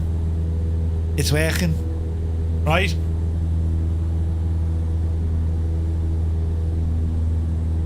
"17 degrees, and yeah, it's 28 down at the airport. That's mad, isn't it? Well, 17 degrees up here at this altitude, I suppose.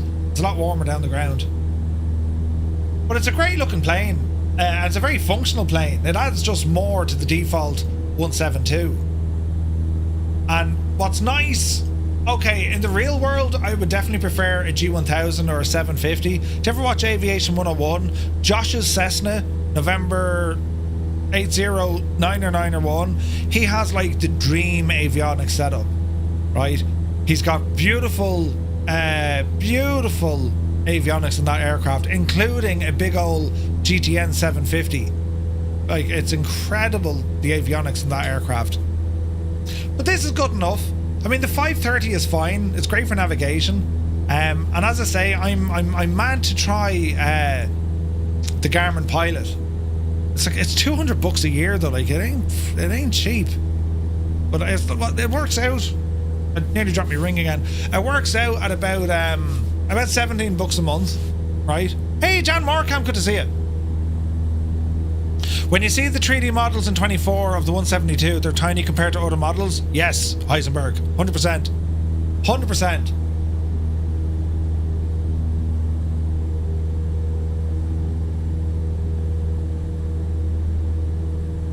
Murphy should have been a cameraman. But yeah, no. If it's doing that, well, then you're laughing. Yeah. All right, so 33 miles out, just about 20 minutes of this airspeed, and we'll do a visual approach. We're landing on the south side of the airport. Like what we're looking at here, this moving map that Navigraph give you, well, that's pretty much the same, right? That's what Garmin Pilot does. It just gives you other information that I would love to see Navigraph kind of bring into it. Like when you think about it, this charts app, this has evolved an awful lot. As I say, like Navigraph, they've done an incredible job. I would be lost without Navigraph's charts. I'd be lost, literally, and figuratively. But the fact that they have a moving map and you can include your sectionals and also VFR flying, it's unbelievable. And that's before you even consider kind of, your IFR stuff. You know what I mean?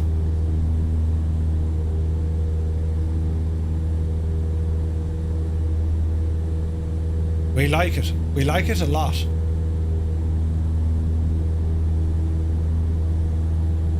So, what's this river or lake? Clark's Hill Lake. That's what we're over right now. That's it over. It's a big lake. Huh? Huge! All is well, Dan. Hope you're well, buddy. You watched the video on the Garmin Pilot. Smart charts. You need to see what that can do with smart charts. So when you bring up like an approach plate, right? Like a star, and like there's multiple waypoints. What Garmin have done, they've tidied all that up. They just show you the waypoints on that map that are relevant to what star or approach that you're doing. It's friggin' genius. Genius. Hey, Ozymandias, good to see you. Mrs. TPHI, still inverted. That's how she rolls. Really looking forward to some American Truck Sim as well. Been dying to get into that. Ooh, look at the Comanche. Heisenberg, looking good, man.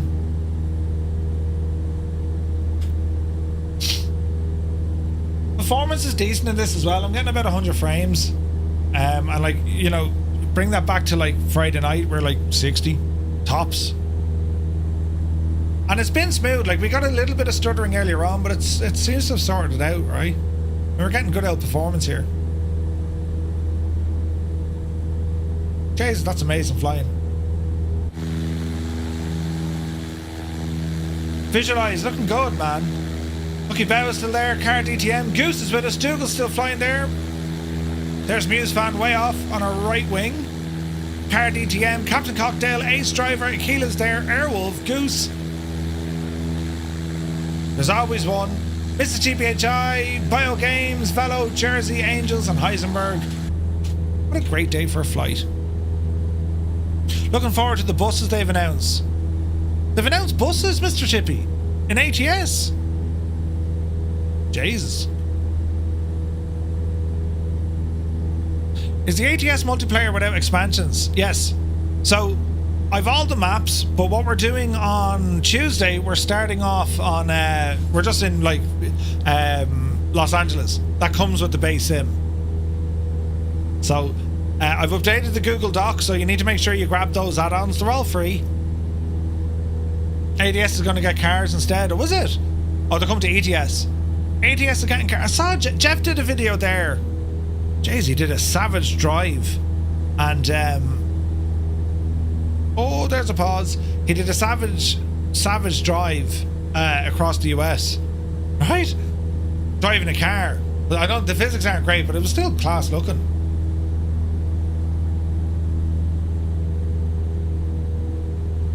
"25 miles out. Still 17 degrees. At altitude. There's nothing at all wrong with that, boys. Nothing at all wrong with that.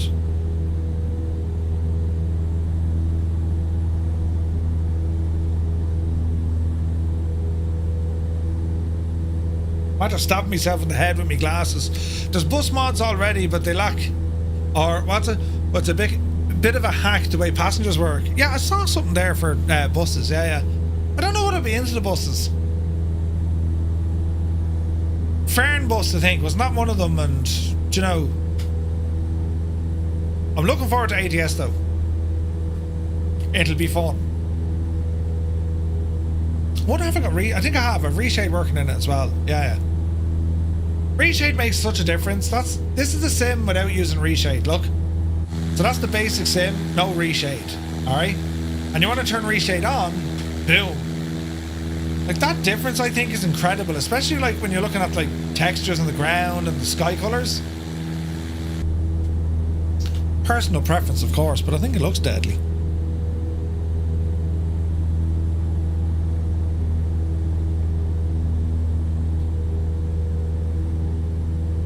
I'm so happy this 172 is working. You have Fernbus, but you hardly touch it. Yeah.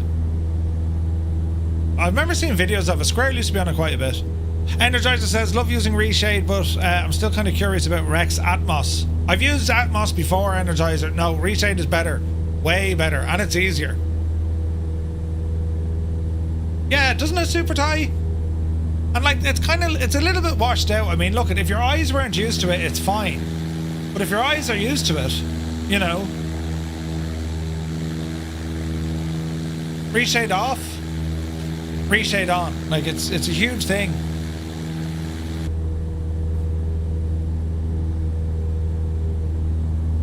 Even in the cockpit, like, you know, it does it.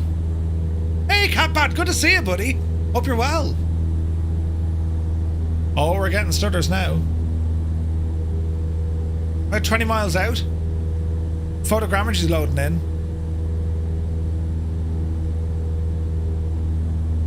We're looking absolutely fantastic, lads.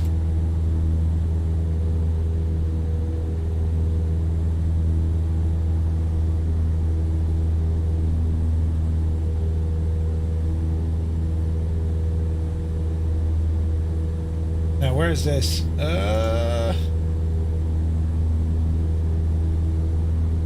Yeah, we're good.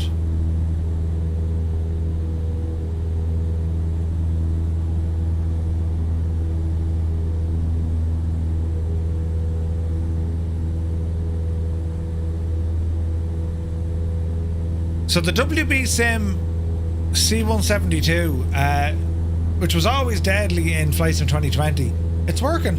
And like everything's working on it. Do you know, we have our engine wear and tear. We have all the avionics are working, right? See the way our range is closer. See the way you have less of a jump around now. So like that's bang on. Do you know what I mean? Unless of course it's frozen. But I don't think so. No, it's not frozen. Our current heading is 1-4 and a bit.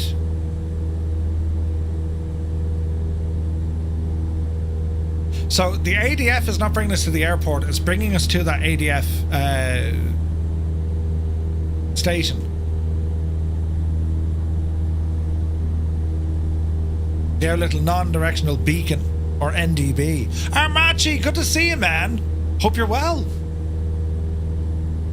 B. Carlo, welcome in, buddy.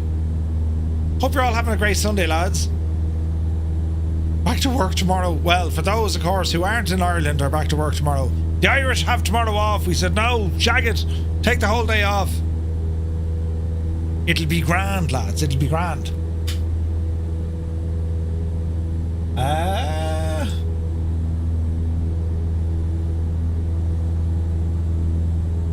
Mixture settings are good. I mean, for our fuel use, they're about 9 gallons, slightly over 110. 2400 is what we want on the RPM. That'll drop the fuel. And what's cool as well, right? I know we're kind of safe and level flying at the moment, right? But when you kind of throw in a bit of a bank or things get bumpy, the fuel swishes. It's simulating the swish of fuel in the tanks, which is deadly. Retirement is good as well, yes. CP65, you're off for life. Super Ty, the way you're able to articulate words to make them sound like what I say, it's hilarious, man. Having a grand Sunday thanks to you. Ah, nice one, Heisenberg. Yeah, the L Sunday drive, lads. Great. It's just nice to get in the sim and fly.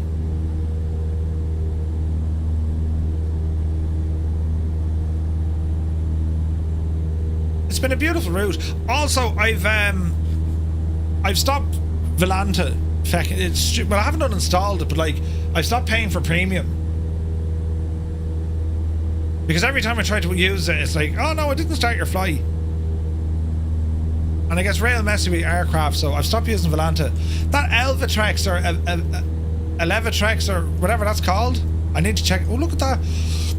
I need to check out that one. That's a free flight tracker. Elevitex, is it? Yeah. So it's another thing, right? They're now in an open beta. So these are everyone who are using it. And then this is what the flight tracking looks like. It's been pretty nice. It uses less resources than Volanta. Ooh. That's what I get for watching it for over 3 years. And I can read that. Brilliant, Super Ty. I tried out using, how do you even pronounce it? Elevitex, is it? Or Elevita? I don't know. But you came back to Volanta. Some things are just easier on Volanta. Got some fun. Good to see you, buddy. Sim Toolkit Pro, is that still working? I used to like Sim Toolkit Pro.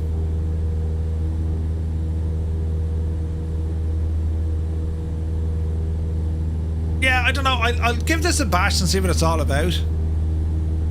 It's better streaming tools for overlays. Yeah, sometimes overlays are grand. I don't really use them though.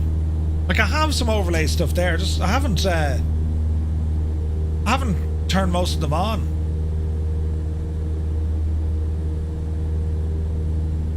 Say Intentions do a pretty good one.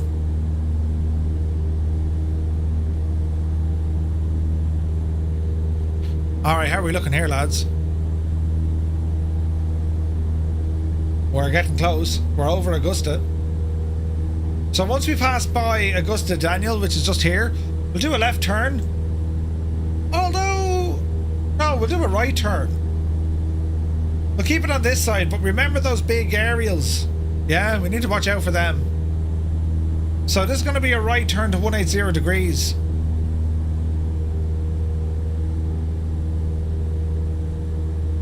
Those big massive masts are out here, some on the right, weren't they? I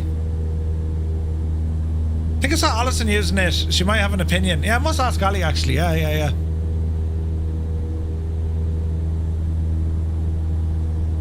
No, like there's as I said, like there's stuff in Firefly Air we're looking at that's going to have other kind of ways to track flights and stuff. But just Volante, it's like £8 a month, and I'm saying, like, what am I actually getting for this? Oh, you can upload pictures and you can have aircraft, you know, state saving and all that. Yeah. Like, I didn't use any of their features, like the party stuff or the group stuff. I don't know. And sometimes it tracks your flights, sometimes it doesn't. Alright, there's an airport. So, right turn 180 degrees.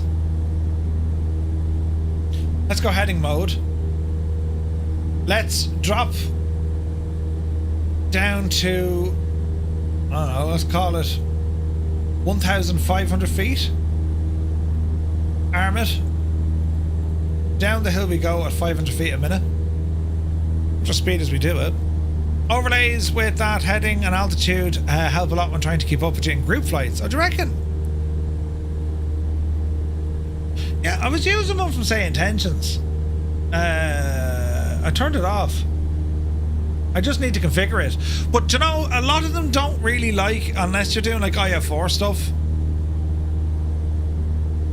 I made one before. I had one before, but, yeah. I need to see, can, like... I don't know. I need to figure out a way to do that.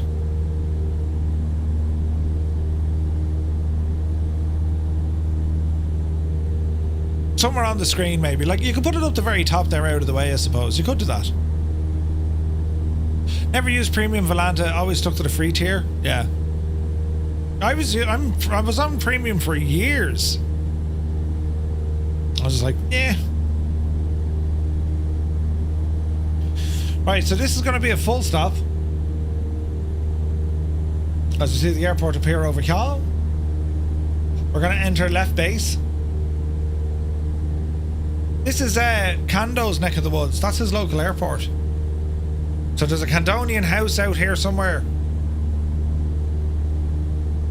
It's a nice area. Loads of trees. It's beautiful, isn't it? Georgia, man. It's freaking huge. Alright, speed is good. Altitude is dropping nicely. Lights are on. Temperature's going to start picking up now as we descend a little bit lower.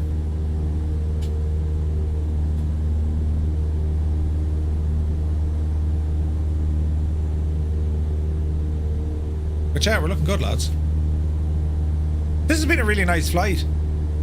Ideal. You start from your home airport.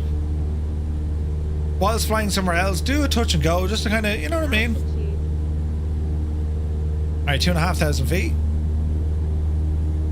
We're a little bit far out. We're kind of on a downwind, but like we're still a little bit far out. Usually you want to keep it between kind of 1 to 2 miles from the airport. Although in saying that, we're about 3 miles maybe. 4 nearly. Oh, it says it there, look. Yeah. 3.7 miles. Right, small bit of a left turn here because we don't want to be going away from the airport. What was that runway? 350.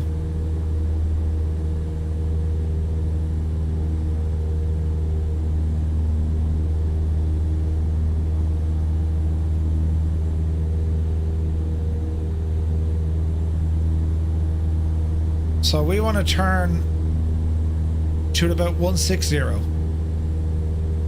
That's good to me. Now we're looking better. Picking up some bumps. Where are those big aerial masts? Oh, there they are there, look. Okay. Power's good, speed is good. I love the photogrammetry. It's class. Kanda was saying that's a paper mill out there. Look at the size of it, lads. Look, a huge paper mill. Great visual reference point for the airport as well. Hey, Spitfire RAF 100. Good evening to you, man. Hope you've had an awesome Sunday. All right, 1,500 feet is where we're going to level. Speed is still good. We'll start making inroads now in a moment. Level us off. So we burned what in that flight? 12 gallons? Which is about right. We were idling at around kind of 6 to 8 gallons. And then, you know, up to 10 to 15 on takeoff. You think it would blow away in the wind, but it looks remarkably solid for a paper mill, right? Yeah, Starship coming out this month. Yeah, it's going to be beautiful, isn't it? What do you get in the Skoda? It's good to see you. It's about 4.2 litres for every 100 kilometres average. It's good. Skoda is very good. Very, very fuel efficient. They're savage, man. Alright, let's start a left turn. So we're going to head over to 070.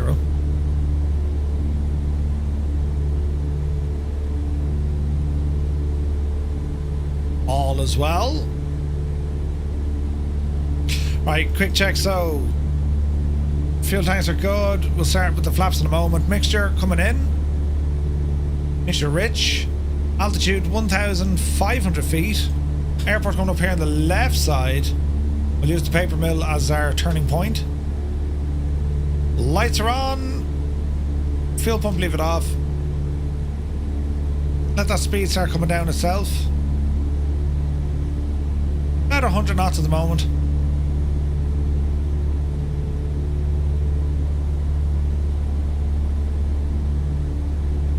Man, this has been a very, very nice flight. We went up to Currahee. That was class, lads. And we had a ton of hunters out flying with us as well. Wait, Kando, where is he? We can see smoke. Well, steam coming from those cooling towers. They're some 60 miles away, he said, south of the field. Isn't that absolutely nuts? Right, autopilot. Good luck to you. Left turn coming in.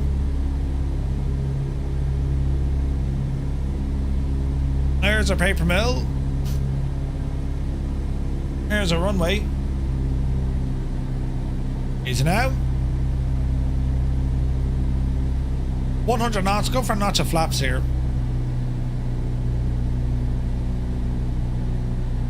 Little bit of trim as we do it. How is my trim looking?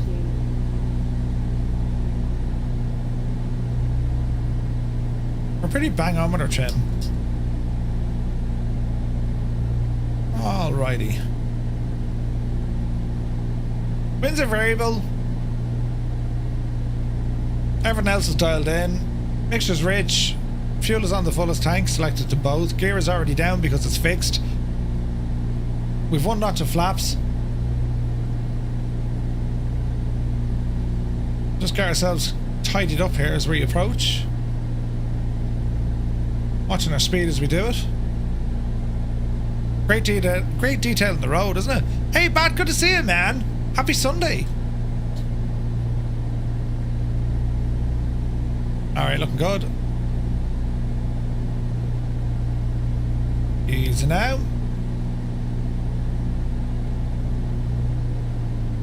Ease off the power. We are high. But it's grand. No, it's good to see you, man. Hope you're well. It's a lovely area, this, isn't it? Alright, watch your speed, Murph. Easy does it now. Second notch of flaps. There's our speed coming down nicely.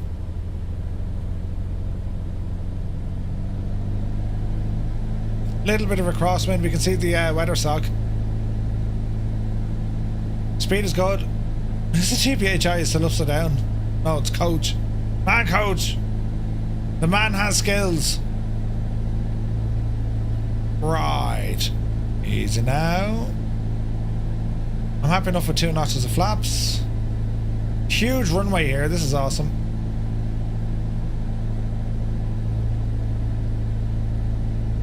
Easy. Easy. Oh, look at the look at the hunter coming in beside us, man. Jesus. Alright, there's 60 knots. Alright, power to idle. Let's just hold the nose and bleed it off. Let the speed come right down. Easy now. Bleed. Bleed. There's a touchdown. And we're down. 40 knots. Lovely. Right, bring those flaps back in. And we can exit here at Charlie. Easy now. What a flight. What a flight. Your sim crashed after you landed. Ah, Jesus. Alright, strobes off. Landing lights off. Transponder standby. We'll taxi back to where we started, lads. Love seeing everyone up out on the runway. Beautiful stuff, lads. Beautiful.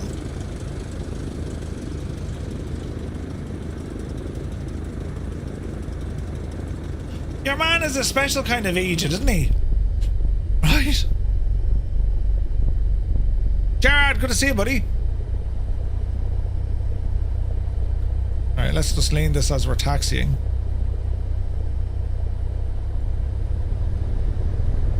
Loads of room at the airport. We'll hang a left in here now.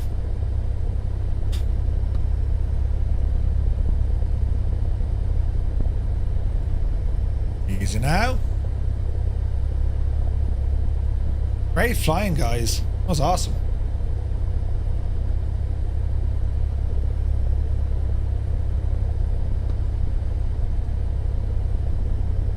We're okay for fuel.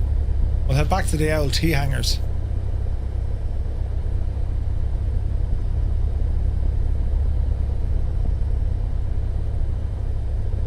Where it gets bumpy.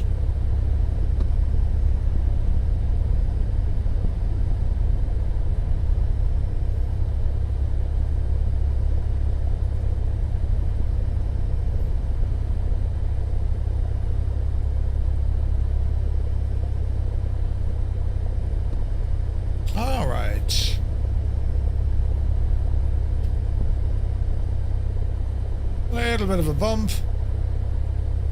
Just as we're right about there. Parking brake coming on. Alright. Alright, watch the power. Let's have a look here now. Taxi lights off. Transponder now goes to off mode. Autopilot unit is fine. We will avionics bus 2 and 1 coming offline. And go ahead and kill it. Ooh, nice. Nav lights. Beacon lights, keys off, battery and alternator off, fuel shut off valve, turn off one of the tanks, and we will. Engine health 99%, not bad I suppose, 2.5 hours, right? Go ahead and put the chocks, covers, tie downs, the whole shebang. State saving is on, LCD cover is grand, AOA. Hello there. What's the OC? I can't change that. What does OC mean? Interesting. Cabin temperature 79 Fahrenheit or 26 degrees. I don't know what that indicator does. I need to read up in the manual. Sim Pilot, thank you very much indeed for the follow. Good to see it. Alright, that's looking good to me. Aircraft is shut down. There's car DTM. Awesome flight, lad. Absolutely brilliant. There's always an age, isn't there? Beautiful flying, lads.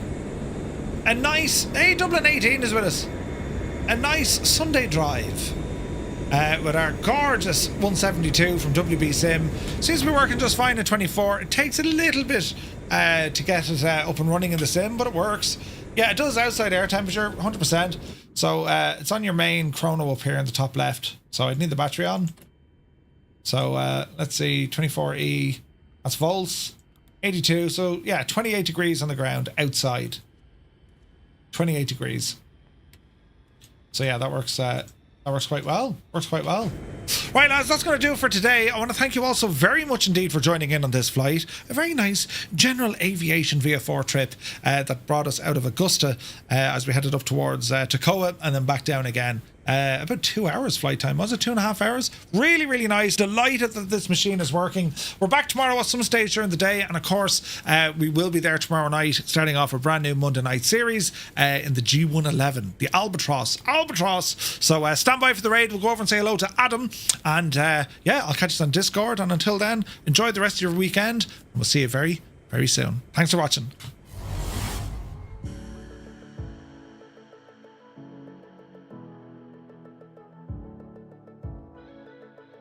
You know, don't hit me with a frying pan. Oh, jeez, this is here. You just hit me with a frying pan. Make a noise. Of course I made a noise. You hit me with a frying pan in my head. Turn around. Why would you hit me with a frying? Don't hit me again. Yes, it makes a noise. You're hitting me with a frying pan. Annalisa, did you put her up to that? Jesus, me head. Oh, who hit someone? I mean, come on. Who hit someone with a frying pan, for God's sake? Oh, very hollow sounding. What?